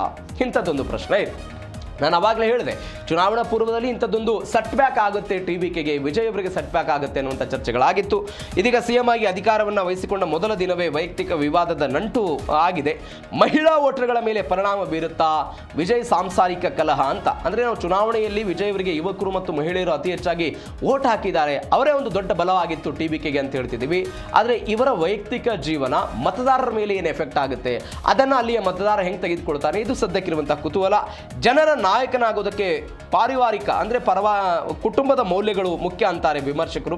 ಕುಟುಂಬ ಹೆಂಗಿರುತ್ತೆ, ಅವರ ಪರ್ಸನಲ್ ಲೈಫ್ ಕೂಡ ಸಾಮಾಜಿಕ ಜೀವನದಲ್ಲಿ ಬಹಳ ಪ್ರಾಮುಖ್ಯತೆಯನ್ನು ಪಡೆದುಕೊಳ್ಳುತ್ತೆ. ಜನ ಪ್ರತಿಯೊಂದನ್ನು ಕೂಡ ಅಳತೆ ಮಾಡಿನೇ ಮತವನ್ನು ಹಾಕೋದ್ರಿಂದ ಹೀಗಾಗಿ ಎಲ್ಲವೂ ಕೂಡ ಇಂಪಾರ್ಟೆಂಟ್ ಆಗುತ್ತೆ ಅಂತ ಹೇಳ್ತಾರೆ. ಹೀಗಾಗಿ ವರ ಆಗುತ್ತೋ ಶಾಪ ಆಗುತ್ತೋ ಅನ್ನೋದು ಸದ್ಯಕ್ಕಿರುವಂಥ ಪ್ರಶ್ನೆ. ಬಟ್ ಇದೇ ಸಾಮಾಜಿಕ ಜಾಲತಾಣದಲ್ಲೂ ಕೂಡ ಕೆಲವೊಂದು ಚರ್ಚೆ ಆಗ್ತಾ ಇದೆ. ಏನು ಅಂತ ಹೇಳಿದ್ರೆ, ತ್ರಿಷಾ ಅವರನ್ನ ತಿರುಚಿ ಪೂರ್ವದಲ್ಲಿ ಚುನಾವಣೆಯನ್ನು ನಿಲ್ಲಿಸುವ ಮುಖಾಂತರ ಒಬ್ಬ ಮಹಿಳೆಗೆ ಅವಕಾಶವನ್ನು ಕೊಟ್ಟಿವಿ, ಮಹಿಳಾ ಮುಖವನ್ನು ತಾವು ತೆಗೆದುಕೊಂಡು ಬರ್ತಾ ಇದ್ದೀವಿ ಎನ್ನುವಂಥ ಒಂದು ಸಂದೇಶವನ್ನು ಕೊಡೋ ಪ್ರಯತ್ನಕ್ಕೆ ಮತ್ತೊಂದು ಕಡೆ ಅವರು ಆ ಪ್ರಯತ್ನವನ್ನು ಮಾಡ್ತಿದ್ದಾರೆ ಎನ್ನುವಂಥ ಸುದ್ದಿಗಳು ಬರ್ತಾ ಇದೆ. ಹೀಗಾಗಿ ಇದನ್ನು ಹೆಂಗೆ ಓವರ್ಕಮ್ ಮಾಡುತ್ತೆ TBK ಕಾದು ನೋಡೋಣ. ಮೂರನೇ ಸುದ್ದಿ, ಅಮೆರಿಕ, ಇರಾನ್ ಮತ್ತು ರಷ್ಯಾ, ಈ 3 ರಾಷ್ಟ್ರಗಳಿಗೆ ಸಂಬಂಧಪಟ್ಟಂಥ ಸುದ್ದಿ ಇದೆ. ಏನು ಸುದ್ದಿ ಅಂತ ಹೇಳಿದರೆ, ಪ್ರಮುಖವಾಗಿ ರಷ್ಯಾ ಅಮೆರಿಕಾದ ಜೊತೆಗೆ ಇತ್ತೀಚೆಗೆ ಒಂದು ಮಾತುಕತೆಯನ್ನು ನಡೆಸಿತು ಡೊನಾಲ್ಡ್ ಟ್ರಂಪ್ ಅವರ ಜೊತೆಗೆ. ಸ್ವತಃ ರಷ್ಯಾ ಅಧ್ಯಕ್ಷ ಪುಟಿನ್ ಅವರು ಮಾತನಾಡಿದರು. ಏನಂತ, ನೀವು ನನಗೆ ಸಹಕಾರ ಕೊಟ್ಟರೆ ಇರಾನ್ನ ಬಳಿ ಇರುವಂತಹ ಯುರೇನಿಯಮನ್ನು 2015ರಲ್ಲಿ ಹೆಂಗೆ ನಾನು ತೆಗೆದುಕೊಂಡು ಹೋಗಿದ್ದೆ, ಇವತ್ತು ಒನ್ಸ್ ಅಗೇನ್ ಅದೇ ರೀತಿಯಾಗಿ ನಾನು ತೆಗೆದುಕೊಂಡು ಹೋಗೋದಕ್ಕೆ ಕನ್ವಿನ್ಸ್ ಮಾಡ್ತೀನಿ, ಬಟ್ ಅದಕ್ಕೆ ನಂಗೆ ಅಮೆರಿಕಾದ ಸಹಕಾರ ಬೇಕು ಅಂತ ಹೇಳಿದ್ರು. ಆದರೆ ಡೊನಾಲ್ಡ್ ಟ್ರಂಪ್ ಅವರು ವಾಪಸ್ ಏನು ಹೇಳಿದ್ರು ಅದಕ್ಕೆ, ನೀವು ಇರಾನ್ ವಿಚಾರದಲ್ಲಿ ಮಧ್ಯಸ್ಥಿಕೆ ತೋರೋದು ಬೇಡ, ನಿಮ್ದೇನು ಕೆಲಸ ಇದನ್ನು ಅಷ್ಟೇ ಮಾಡಿ. ಏನು ನಿಮ್ಮ ಕೆಲಸ, ಉಕ್ರೇನ್ ವಿರುದ್ಧ ರಷ್ಯಾ ಏನು ಯುದ್ಧ ಮಾಡ್ತಾ ಇದೆ ಅಲ್ಲಿ ನೀವು ಕದನ ವಿರಾಮವನ್ನು ಘೋಷಣೆ ಮಾಡಿ, ಈ ವಿಚಾರಕ್ಕೆ ನೀವು ಯಾವುದೇ ಕಾರಣಕ್ಕೂ ಹೆಜ್ಜೆ ಇಡಬೇಡಿ ಅಂತ ಇದೇ ಡೊನಾಲ್ಡ್ ಟ್ರಂಪ್ ಹೇಳಿದರು. ಇದೀಗ ಉಕ್ರೇನ್ ಯಾರ ಮಿತ್ರ ರಾಷ್ಟ್ರ? ಅಮೆರಿಕದ ಮಿತ್ರ ರಾಷ್ಟ್ರ. ಯಾವಾಗ ರಷ್ಯಾ ಮತ್ತು ಉಕ್ರೇನ್ ನಡುವೆ ಯುದ್ಧ ಶುರುವಾಗಿದೆಯೋ ಆ ವರ್ಷದಿಂದಲೂ ಕೂಡ ಅಮೆರಿಕ ಉಕ್ರೇನಿಗೆ ಯುದ್ಧ ಸಾಮಗ್ರಿಗಳನ್ನು ಪ್ರತಿ ವರ್ಷದ ಬಜೆಟ್ನಲ್ಲೂ ಕೂಡ ಹಣವನ್ನು ಮೀಸಲಿಟ್ಟು ಅವರಿಗೆ ಸಪೋರ್ಟ್ ಮಾಡೋ ಪ್ರಯತ್ನವನ್ನು ಮಾಡ್ತಾ ಇದೆ. ಅದೇ ಮಾದರಿಯಲ್ಲಿ ರಷ್ಯಾ ಅಮೆರಿಕಾದ ಶತ್ರುವಾಗಿರುವಂತಹ ಇರಾನ್ಗೆ ಸಪೋರ್ಟ್ ಮಾಡೋ ಪ್ರಯತ್ನ ಇದೀಗ ಮುಂದುವರಿತಾ ಇದೆ. ಏನು ಮಾಡಿದೆ ಹಾಗಾದರೆ ಸಹಾಯ? 5,000 ಸೈಲೆಂಟ್ ಕಿಲ್ಲರ್ ಡ್ರೋನ್ಗಳನ್ನು ಸೇರಿಸ್ತಾ ಇದೆ ಇದೇ ರಷ್ಯಾ ಇರಾನ್ಗೆ. ಹಾಗಾದ್ರೆ ಏನಾಗುತ್ತಿದು? ಪುಟಿನ್ ಡ್ರೋನ್ ರಣತಂತ್ರ ಹೆಂಗಿರುತ್ತೆ? ಡೀಟೇಲ್ಸ್ ಆಗಿ ನೋಡ್ತಾ ಹೋಗೋದಾದ್ರೆ, ಇರಾನ್ ಮಿಲಿಟರಿಗೆ ರಷ್ಯಾದಿಂದ ದ್ವಿಗುಣಗೊಂಡಿದೆ ರಹಸ್ಯ ಸಹಕಾರ. ಇದಾದ ನಂತರ ಮಧ್ಯಪ್ರಾಚ್ಯದಲ್ಲಿ ಟ್ರಂಪ್ ಅವರನ್ನು ಕಟ್ಟಿ ಹಾಕಬೇಕು ಅನ್ನೋ ಪ್ರಯತ್ನದ ಭಾಗವಾಗಿ ಇದನ್ನು ಮಾಡ್ತಿದ್ದಾರೆ ಎನ್ನುವಂಥ ಸುದ್ದಿಗಳು ಬರ್ತಾ ಇದೆ. ಯಾವಾಗ ಇರಾನ್ ಮತ್ತು ಅಮೆರಿಕಾದ ನಡುವೆ ಯುದ್ಧ ಶುರುವಾಯಿತು ಅವತ್ತು ರಹಸ್ಯ ಮಾಹಿತಿಗಳನ್ನು ರಷ್ಯಾ ಕೊಡ್ತಾ ಇತ್ತು ಅಂತ, ರಷ್ಯಾ ಇರಾನ್ಗೆ ಕೊಡ್ತಾ ಇತ್ತು ಅಂತ. ಹೇಗೆ? ರಷ್ಯಾದ ಒಂದು ಲಿಯಾನಾ ಎನ್ನುವಂತಹ ಒಂದು ಪತ್ತೇದಾರಿ ಉಪಗ್ರಹ ಇದೆ. ಈ ಲಿಯಾನ ಎನ್ನುವಂಥ ಪತ್ತೆದಾರಿ ಉಪಗ್ರಹ ಹೆಂಗೆ ಕೆಲಸ ಮಾಡ್ತಿತ್ತು ಅಂತ ಹೇಳಿದ್ರೆ, ಅಮೆರಿಕದ ಕ್ಷಿಪಣಿಗಳು ಯಾವ ದಿಕ್ಕಿನಿಂದ ಬರ್ತಾ ಇದೆ, ಅದು ಎಲ್ಲಿ ಹೋಗಿ ಸ್ಫೋಟ ಆಗಬಹುದು, ಎಷ್ಟು ಕ್ಷಿಪಣಿಗಳನ್ನು ಹಾರಿಸಿದ್ದಾರೆ, ಏನು ಎತ್ತ ಅನ್ನೋದರ ಎಲ್ಲ ಡೀಟೇಲ್ಸ್ಗಳನ್ನು ಯಾರಿಗೆ ಕೊಡ್ತಾ ಇದ್ರು, ಇರಾನ್ನವರಿಗೆ ರಷ್ಯಾ ಈ ಯುದ್ಧ ಶುರುವಾದ ಮೇಲೆ ರಹಸ್ಯವಾಗಿ ಕೊಡ್ತಾ ಬರೋ ಪ್ರಯತ್ನವನ್ನು ಮಾಡಿತ್ತು. ಅದರ ಮುಂದುವರೆದ ಭಾಗವಾಗಿ ಈಗೇನು ಮಾಡಿದ್ದಾರೆ ಅವರು, ರಷ್ಯಾ ಮಿಲಿಟರಿ ಗುಪ್ತಚರ ಸಂಸ್ಥೆ ಸಿದ್ಧಪಡಿಸಿದಂತಹ 5 ಸುಧಾರಿತ ಈ ಡ್ರೋನ್ಗಳನ್ನು 5,000 ಸುಧಾರಿತ ಡ್ರೋನ್ಗಳನ್ನು ಕೊಡೋ ಪ್ರಯತ್ನವನ್ನು ಇರಾನ್ಗೆ ಇದೇ ರಷ್ಯಾ ಮಾಡ್ತಾ ಇರೋದು. ಯಾವುದರ ಮುಖಾಂತರ ಈ ಇರಾನ್ ವಿರುದ್ಧ ಏನು ಅಮೆರಿಕ ಇವತ್ತು ಕದನ ವಿರಾಮದ ಬಗ್ಗೆ ಮಾತನಾಡ್ತಾ ಇದೆಯೋ ಅದು ಆಸ್ ಇಟ್ ಈಸ್ ಕಂಟಿನ್ಯೂ ಆಗ ನೋಡಿಕೊಂಡು ಅದರ ಕೇಂದ್ರೀಕೃತ ಗಮನ ಮಧ್ಯಪ್ರಾಚ್ಯದಲ್ಲಿ ಇರಬೇಕು, ಬೇರೊಂದು ದೇಶಗಳ ಮೇಲೆ ಇರಬಾರದು ಅನ್ನೋದು ಯಾರ ಉದ್ದೇಶ, ರಷ್ಯಾದ ಉದ್ದೇಶ ಆಗಿದೆ ಅನ್ನುವಂಥ ಚರ್ಚೆಗಳಾಗ್ತಾ ಇದೆ. ಹಾಗಾದರೆ ಅಸಾಧ್ಯವಾದ ಆ ರಹಸ್ಯ ಅಸ್ತ್ರ ಯಾವುದು? ಅಸಾಧ್ಯವಾದ ಆ ರಹಸ್ಯ ಅಸ್ತ್ರ ಫೈಬರ್ ಆಪ್ಟಿಕ್ ಡ್ರೋನ್ಗಳು. ಫೈಬರ್ ಆಪ್ಟಿಕ್ ಡ್ರೋನ್ಗಳನ್ನು ಯಾರು ಕೊಟ್ಟಿದ್ದಾರೆ? ರಷ್ಯಾದವರು ಇರಾನ್ಗೆ ಕೊಟ್ಟಿದ್ದಾರೆ. ಇಸ್ರೇಲ್ ಇತ್ತೀಚೆಗೆ ಮಧ್ಯಪ್ರಾಚ್ಯದ ಕೆಲವೊಂದಿಷ್ಟು ದೇಶಗಳಿಗೆ ಐರನ್ ಡೋಮ್ಗಳನ್ನು ಕೊಟ್ಟಿತ್ತು. ಯಾವುದಕ್ಕಾಗಿ? ಅಮೆರಿಕಾದ ಕೆಲವೊಂದಿಷ್ಟು ಡ್ರೋನ್ಗಳಾಗಿರ್ಬೋದು, ಕ್ಷಿಪಣಿಗಳು ಸರಿಯಾಗಿ ಕೆಲಸ ಮಾಡ್ತಾ ಇಲ್ಲ ಅಂತ. ಇವತ್ತು ಇರಾನ್ಗೆ ರಷ್ಯಾ ಕೊಟ್ಟಿದೆ. ಇದು ಇನ್ವಿಸಿಬಲ್ ಕಿಲ್ಲರ್ಸ್ ಅಂತಲೂ ಕೂಡ ಇದನ್ನು ಕರೀತಾರೆ. ಅಂದರೆ ಕಣ್ಣಿಗೆ ಕಾಣೋದಿಲ್ಲ. ಇದು ಹೆಂಗೆ ಕೆಲಸ ಮಾಡುತ್ತೆ ಅನ್ನೋದನ್ನು ನಾವು ಡೀಟೇಲ್ಸ್ ನೋಡ್ತಾ ಹೋಗೋದಾದರೆ, ಒಂದು ಸಾಂಪ್ರದಾಯಿಕ ಡ್ರೋನ್ಗಿಂತಲೂ ಕೂಡ ಒಂದು ಭಿನ್ನವಾಗಿ ಕೆಲಸ ಮಾಡುತ್ತೆ. ಇದರಲ್ಲಿ ರೇಡಿಯೋ ಸಿಗ್ನಲ್ಗಳು ಇರೋದಿಲ್ಲ. ತೆಳುವಾದ ಗಟ್ಟಿಯಾದ ಒಂದು ಫೈಬರ್ ಆಪ್ಟಿಕ್ ಕೇಬಲ್ಗಳಲ್ಲಿ ಇದನ್ನು ಕೆಲಸ ಮಾಡ್ಬೋದು. ಆಪರೇಟರ್ ಮುಖಾಂತರ ಇದು ಸಂಪರ್ಕ ಆಗುತ್ತೆ. ಇದು ಈ ಕೇಬಲ್ ಏನಿದೆಯಲ್ಲ, ಹಾರಾಟದ ಸಮಯದಲ್ಲಿ ಬಿಚ್ಚುತ್ತಾ ಹೋಗಿ ಆಪರೇಟರ್ಗೆ ಕೈಗೆ ಸಿಕ್ಕೋದು ಎಲ್ಲವೂ ಕೂಡ ಕೆಲಸ ಮಾಡುತ್ತೆ. ಮತ್ತೊಂದು ಕಡೆ ವಿಶೇಷ ಏನು ಅಂತ ಹೇಳಿದ್ರೆ, ಇದು ಜಾಮಿಂಗ್ ನಿರೋಧಕ ಅಂತ ಹೇಳ್ತಾರೆ. ಹೆಂಗ್ ಜಾಮಿಂಗ್ ನಿರೋಧಕ ಅಂತ ಹೇಳಿದ್ರೆ, ಈ ರೇಡಿಯೋ ಸಿಗ್ನಲ್ಗಳನ್ನು ಕತ್ತರಿಸಿ ಅಮೆರಿಕ ಆಗಿರ್ಬೋದು ಶತ್ರು ದೇಶಗಳು ಏನು ಮಾಡ್ತಾರೆ, ಜಾಮ್ ಮಾಡಿಬಿಡ್ತಾರೆ. ಈಗ ಇರಾನ್ನದ್ದು ಕೂಡ ಹಾಗೆ ಮಾಡಿದ್ರು ಅನ್ನುವಂಥ ಸುದ್ದಿಗಳಿದೆ. ಈ ಜಾಮ್ ಮಾಡಿಬಿಡ್ತಾರೆ. ಆದರೆ ಇಲ್ಲಿ ರೇಡಿಯೋ ಕನೆಕ್ಟಿವಿಟಿನೇ ಇಲ್ಲದ ಕಾರಣಕ್ಕಾಗಿ, ರೇಡಿಯೋ ಸಿಗ್ನಲ್ಲೇ ಇಲ್ಲದೆ ಇರೋ ಕಾರಣಕ್ಕಾಗಿ ಜಾಮಿಂಗ್ ನಿರೋಧಕವಾಗಿ ಇದು ಕೂಡ ಕೆಲಸವನ್ನು ಮಾಡುತ್ತೆ. ಇದರ ಜೊತೆಗೆ ನಿಖರವಾದಂತಹ ವಿಡಿಯೋಗಳನ್ನು ಇದು ಕ್ಯಾಪ್ಚರ್ ಮಾಡಿ ಯಾರಿಗೆ ಕೊಡುತ್ತೆ ಅಂತ ಹೇಳಿದರೆ, ಯಾರು ಆಪರೇಟರ್ ಇರ್ತಾರಲ್ಲ ಆ ಆಪರೇಟರ್ಗೆ ಕೊಡೋ ಪ್ರಯತ್ನವನ್ನು ಮಾಡುತ್ತೆ. ಇದರ ಜೊತೆಗೆ ರೇಡಿಯೋ ತರಂಗ ಹೊರಸೂಸದ ಕಾರಣ ಈ ಡ್ರೋನ್ ಎಲ್ಲಿಂದ ಬರ್ತಾ ಇದೆ, ಎಲ್ಲಿ ಬೀಳುತ್ತೆ, ಏನು ಎತ್ತ ಯಾವ ಮಾಹಿತಿಯೂ ಕೂಡ ಶತ್ರು ದೇಶಕ್ಕೆ ಇದು ಸಿಗೋದಿಲ್ಲ ಎನ್ನುವಂಥ ಡೀಟೇಲ್ಸ್ ಇದೆ. ಈ ಕಾರಣಕ್ಕಾಗಿ ಇದನ್ನು ಅವರಿಗೆ ಕೊಡ್ತಾ ಇದ್ದಾರೆ ಎನ್ನುವಂಥ ಸುದ್ದಿ ಬರ್ತಾ ಇದೆ. ಇದರ ಜೊತೆಗೆ ಇರಾನ್ನ ಆರ್ಥಿಕ ಕೇಂದ್ರವಾಗಿದ್ದಂತಹ ಕಾರ್ಗ್ ದ್ವೀಪದಲ್ಲಿ ತೈಲ ಸೋರಿಕೆ ಆಗಿದೆ ಎನ್ನುವಂತಹ ಸುದ್ದಿ. ಕಾರ್ಗ್ ದ್ವೀಪದಲ್ಲಿ ತೈಲ ಸೋರಿಕೆ ಆಗಿದೆ. ಇರಾನ್ನ ಆರ್ಥಿಕ ಜೀವನಾಡಿ ಇದು. ಇದರ ಮೇಲೆ ಈ ಹಿಂದೆ ಅಮೆರಿಕವು ಕೂಡ ದಾಳಿ ಮಾಡೋ ಪ್ರಯತ್ನವನ್ನು ಮಾಡಿತ್ತು. ಸ್ವಲ್ಪ ಹಾನಿಯಾಗಿದೆ ಎನ್ನುವಂಥ ಸುದ್ದಿಗಳು ಬಂದಿತ್ತು. ಇದೀಗ ಅಲ್ಲಿ ತೈಲ ಸೋರಿಕೆ ಆಗಿದೆ. ಗಮನಿಸಬೇಕಾದ ಸಂಗತಿ ಅಂತ ಹೇಳಿದ್ರೆ, ಹಾರ್ಮುಜ್ನಲ್ಲಿ ಆಗ್ತಾ ಇರುವಂಥ ಬೆಳವಣಿಗೆ ಒನ್ಸ್ ಅಗೇನ್ ಅತ್ಯಂತ ಹೆಚ್ಚು ತೈಲವನ್ನು ಪೂರೈಕೆ ಮಾಡುವಂಥ ಕಾರ್ಗ್ ದ್ವೀಪದಲ್ಲಿ ಇಂಥದ್ದೊಂದು ಬೆಳವಣಿಗೆ ಆಗಿರುವುದು. ಹೀಗಾಗಿ ಮತ್ತಷ್ಟು ಒಂದು ದೊಡ್ಡ ಎಫೆಕ್ಟ್ ಆಗಬಹುದು ತೈಲದ ವಿಚಾರದಲ್ಲಿ ಇರುವಂಥ ಸುದ್ದಿಗಳು ಕೂಡ ಬರ್ತಾ ಇದೆ. ಇದರ ಜೊತೆಗೆ ಒಂದು ಬೆಳವಣಿಗೆ ಆಗಿದೆ. ಏನು ಬೆಳವಣಿಗೆ ಅಂತ ಹೇಳಿದರೆ, ಈ ಶಾಂತಿ ಮಾತುಕತೆಗಳೆಲ್ಲ ವಿಫಲ ಆಗ್ತಾ ಇದೆ. ವಿಫಲ ಆದ ನಂತರ ಇರಾನ್ನ ಕೆಲವೊಂದಿಷ್ಟು ನಾಯಕರುಗಳು ಇದ್ರ ಬಗ್ಗೆ ಅನುಮಾನವನ್ನು ಹೊರಹಾಕಿ ಏನು ಹೇಳಿದರು, ಈ ತೈಲ ಸೋರಿಕೆ ಆಗಿದೆ ಅಲ್ವಾ ಈ ಕಾರ್ಗ್ ದ್ವೀಪದಲ್ಲಿ, ಆ ಕಾರ್ಗ್ ದ್ವೀಪದ ತೈಲ ಸೋರಿಕೆಗೆ ಸಂಬಂಧಪಟ್ಟಂತೆ ಅಮೆರಿಕಾದವರು ಪ್ರತಿಕ್ರಿಯೆಯನ್ನು ಕೊಟ್ಟು, ನೋಡಿ ಅಲ್ಲಿ ಒತ್ತಡ ಜಾಸ್ತಿ ಆಗ್ತಾ ಇದೆ, ಇರಾನ್ಗೆ ತೈಲವನ್ನು ಪೂರೈಕೆ ಮಾಡೋದಕ್ಕೆ ಸಾಧ್ಯ ಆಗ್ತಾ ಇಲ್ಲ ಅಂತ ನಾವು ಮೊದಲೇ ಎಚ್ಚರಿಕೆಯನ್ನು ಕೊಟ್ಟಿದ್ವಿ, ಅದೇ ಮಾದರಿಯಲ್ಲಿ ಆಗಿದೆ ಅಂತ ಅವ್ರು ಹೇಳ್ತಿದ್ದಾರೆ. ಕೆಲವೊಂದಿಷ್ಟು ಜನ ಅದು ದಾಳಿ ಆಗಿರಬಹುದು ಎನ್ನುವಂಥ ಸುದ್ದಿಗಳು ಕೂಡ ಬಂದಿದೆ. ಒಂದು 3,000 ಬ್ಯಾರಲ್ಗಳು ಆ ಪರಿಪ್ರಮಾಣದಲ್ಲಿ ತೈಲ ಸೋರಿಕೆ ಆಗಿದೆ ಅನ್ನುವಂಥ ಸುದ್ದಿಗಳು ಅಲ್ಲಿಂದ ಬರ್ತಾ ಇದೆ. ಮತ್ತೊಂದು ಕಡೆ ಪದೇ ಶಾಂತಿ ಮಾತುಕತೆಗಳು ವಿಫಲ ಆಗ್ತಾ ಇರೋದು ಎಲ್ಲಿ ಅಂತ ಹೇಳಿದರೆ, ಇರಾನ್ ಮತ್ತು ಅಮೆರಿಕಾದ ನಡುವೆ ಶಾಂತಿ ಮಾತುಕತೆಗಳು ವಿಫಲ ಆಗ್ತಾ ಇದೆ. ಅದರ ನಡುವೆ ಕಾರ್ಗ್ ದ್ವೀಪದಲ್ಲಿ ಇದಾಗಿರೋದು. ಅಮೆರಿಕ ನೆಲೆಗಳ ಮೇಲೆ ಮತ್ತೊಂದು ಮಹಾದಾಳಿಯ ಎಚ್ಚರಿಕೆಯನ್ನು ಕೂಡ ಯಾರು ಕೊಟ್ಟಿದ್ದಾರೆ ಅಂತ ಹೇಳಿದ್ರೆ, ಇರಾನ್ನವರು ಕೊಟ್ಟಿದ್ದಾರೆ. ಇರಾನ್ನ ಟ್ಯಾಂಕರ್ಗಳ ಮೇಲೆ ಅಮೆರಿಕ ದಾಳಿ ಮಾಡಿತ್ತು ಅನ್ನುವಂತಹ ಸುದ್ದಿ. ಈ ದಾಳಿಗೆ ಪ್ರತಿದಾಳಿಯಾಗಿ IRGC ಅವರು ಕೂಡ ನಾವು ದಾಳಿ ಮಾಡ್ತೀವಿ ಅಂತ ಹೇಳಿರೋದು. ಅದರ ಮುಂದುವರೆದ ಭಾಗವಾಗಿ ಇದೀಗ ಇರಾನ್ನವರು ರೊಚ್ಚಿಗೆದ್ದಿದ್ದಾರೆ ಅಂತ ಕೊಲ್ಲಿ ರಾಷ್ಟ್ರಗಳಲ್ಲಿ US ಸೇನಾನೆಲೆಗಳ ಮೇಲೆ ಪ್ರತಿ ದಾಳಿಗಳ ಬೆದರಿಕೆ ಹಾಕಿದ್ದಾರೆ. ಯುದ್ಧ ಶುರುವಾದಾಗ ಅವರು ಮಾಡಿದಂತಹ ಮೊದಲ ಪ್ರಯತ್ನವೇ ಅದಾಗಿತ್ತು. ಕೊಲ್ಲಿ ರಾಷ್ಟ್ರಗಳ ಅಂದರೆ ಅದು UAE, ಬಹರೇನ್, ಕತಾರ್, ಸೌದಿ ಈ ಎಲ್ಲ ದೇಶಗಳಲ್ಲಿ ಏನು ಒಂದು 14-15 ಸೇನಾ ನೆಲೆಗಳನ್ನು ಅಮೆರಿಕ ಹೊಂದಿದೆ, ಅವುಗಳ ಮೇಲೆ ದಾಳಿ ಮಾಡಿದ್ರು. ಒನ್ಸ್ ಅಗೇನ್ ಅಂಥದ್ದೊಂದು ದಾಳಿಯನ್ನು ಇವತ್ತು ನಾವು ಮಾಡ್ತೀವಿ ಅನ್ನುವಂತಹ ಪ್ರಯತ್ನವನ್ನು ಯಾರು ಹೇಳ್ತಾ ಇದ್ದಾರೆ ಅಂತ ಹೇಳಿದರೆ, ಇದೇ ಇರಾನ್ ಹೇಳ್ತಾ ಇರೋದು. ಇದೇ ಇರಾನ್ ಅಮೆರಿಕಾದ ವಿರುದ್ಧ ಮಾತನಾಡ್ತಾ ಇದೆ. ಹೀಗಾಗಿ ಆ ದಾಳಿ ಮುಂದುವರಿಬಹುದು ಎನ್ನುವಂಥ ಸುದ್ದಿ. ಯಾಕಂದ್ರೆ 30 ದಿನಗಳ ಒನ್ಸ್ ಅಗೇನ್ ಕದಮನ ವಿರಾಮದ ಬಗ್ಗೆ 2 ದಿನದ ಹಿಂದೆ ಸಾಮಾಜಿಕ ಜಾಲತಾಣ ಟ್ರೂತ್ನಲ್ಲಿ ಇದೇ ಡೊನಾಲ್ಡ್ ಟ್ರಂಪ್ ಅವರು ಪೋಸ್ಟ್ ಅನ್ನು ಹಾಕಿದ್ರು. ಅದಾದ ನಂತರ ಮತ್ತೆ ಇಂಥದ್ದೊಂದು ಬೆಳವಣಿಗೆಗಳು ಅಲ್ಲಿ ಆಗ್ತಾ ಇದೆ. ಇದರ ಜೊತೆಗೆ ಮತ್ತೊಂದು ಶಾಂತಿ ಮಾತುಕತೆಯ ವಿಫಲ. ಪಾಕಿಸ್ತಾನದ ಇಸ್ಲಾಮಾಬಾದ್ನಲ್ಲಿ ಮಾತುಕತೆ ಆಯಿತು, ಸಂಧಾನಕ್ಕಾಗಲಿಲ್ಲ. 2ನೇ ಬಾರಿ ಮಾತುಕತೆ ಆಯಿತು, ಸಂಧಾನಕ್ಕಾಗಲಿಲ್ಲ. ರಷ್ಯಾ ಮಧ್ಯ ಪ್ರವೇಶ ಆಯಿತು, ಸಂಧಾನ ಆಗಲಿಲ್ಲ. ಅದಾದ ನಂತರ ಸ್ವತಃ ಡೊನಾಲ್ಡ್ ಟ್ರಂಪ್ ಅವರೇ ನೋಡಿ ನಾವು ಮಾತುಕತೆಯನ್ನು ನಡೆಸ್ತಾ ಇದ್ದೀವಿ, ನಮ್ಮ ಪ್ರಸ್ತಾವನೆಗಳಿಗೆ ಇರಾನ್ ಒಪ್ಪಿಗೆಯನ್ನು ಸೂಚಿಸಬೇಕು ಅಂತ ಏಪ್ರಿಲ್ 7ನೇ ತಾರೀಕಿಗೆ ಅನಿರ್ದಿಷ್ಟಾವಧಿಗೆ ಕದನ ವಿರಾಮ ಆಯಿತು, ಆಗಲಿಲ್ಲ. ಅದಾದ ನಂತರ ನೌಕಾ ದಿಗ್ಬಂಧನ ಆಯಿತು. ಅದಾದ ನಂತರ ನಾವು ವಾಣಿಜ್ಯ ಹಡಗುಗಳಿಗೆ ರಕ್ಷಣೆ ಕೊಡ್ತೀವಿ ಅಂತ ಮತ್ತೊಂದು ಯುದ್ಧವನ್ನು ಸಾರುವ ಪ್ರಯತ್ನವನ್ನು ಮಾಡಿದ್ರು, ಅದು ಕೂಡ ಸಾಧ್ಯ ಆಗಲಿಲ್ಲ. 3 ದಿನಗಳ ಹಿಂದೆ ಮತ್ತೆ 30 ದಿನಗಳ ಅಂತ ಹೇಳಿದ್ರು. ಇದೀಗ ಮತ್ತೆ ಒನ್ಸ್ ಅಗೇನ್ ಇಂಥದ್ದೊಂದು ಪ್ರಶ್ನೆಯಾಗಿದೆ.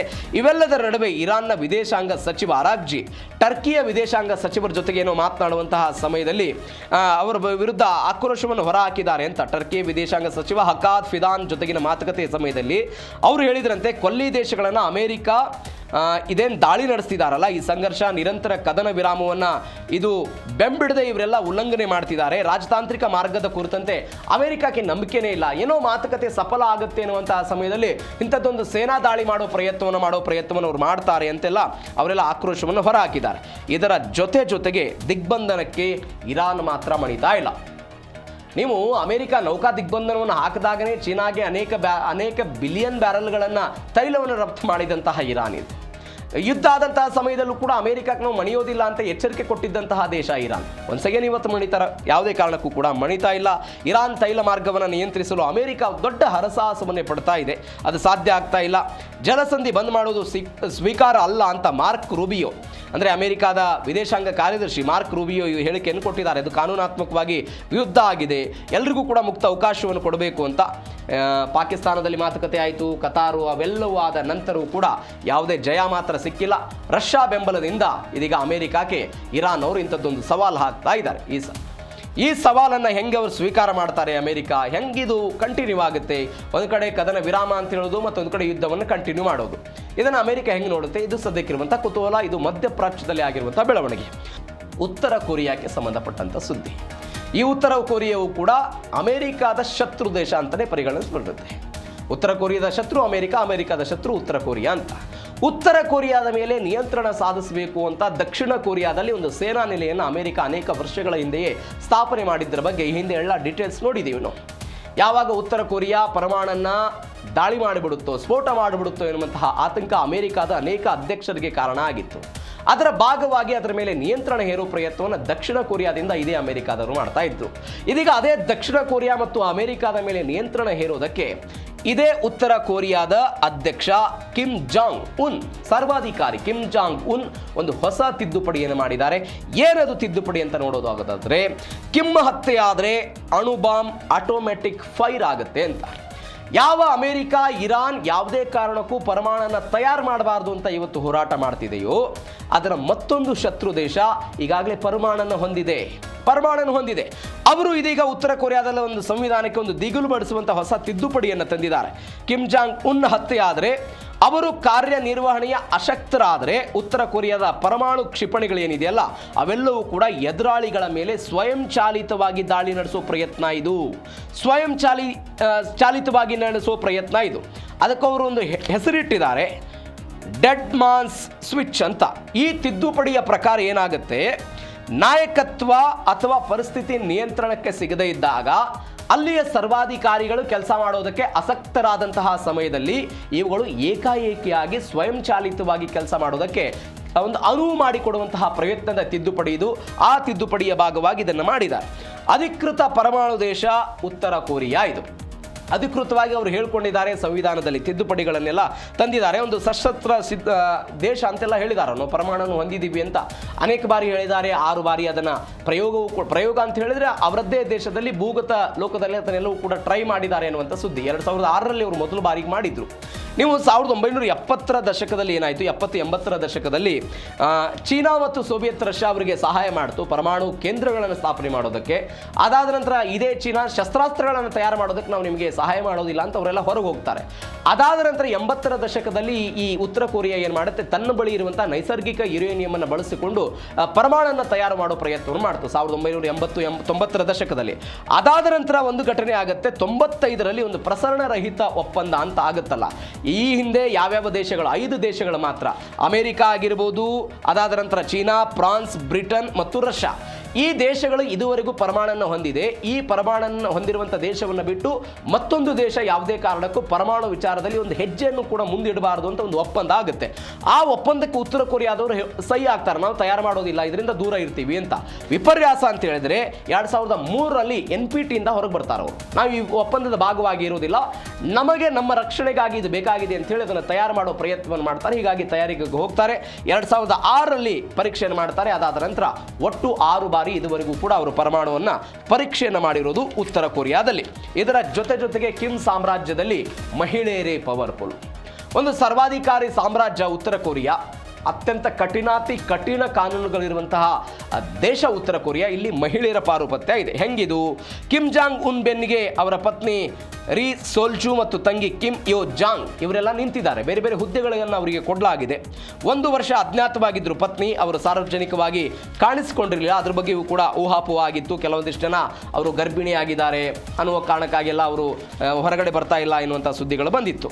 ರಾಜಕೀಯ ಮತ್ತು ಮಿಲಿಟರಿಯಲ್ಲೂ ಕೂಡ ಇವರೆಲ್ಲ ನಿರ್ಧಾರವನ್ನು ತೆಗೆದುಕೊಳ್ತಾರೆ. ಕಿಮ್ ಯೋ ಜಾಂಗ್ ಇವರು, ಅವರ ತಂಗಿ ಇವರು ಅತ್ಯಂತ ಶಕ್ತಿಶಾಲಿ ಮಹಿಳೆ ಅಂತ ಇವರು ಕರೀತಾರೆ.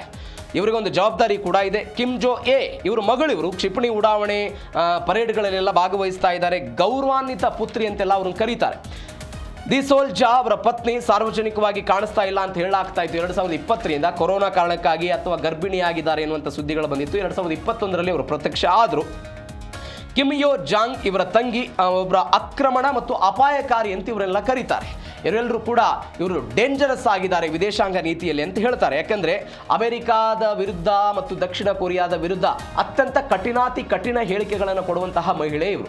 ಇವರು ಹೇಳ್ತಾರೆ, ಹೆದರಿ ಓಡುವ ನಾಯಿ ದಕ್ಷಿಣ ಕೊರಿಯಾ ಅಂತ ಪದ ಬಳಕೆ ಮಾಡಿರೋದು ಇದು.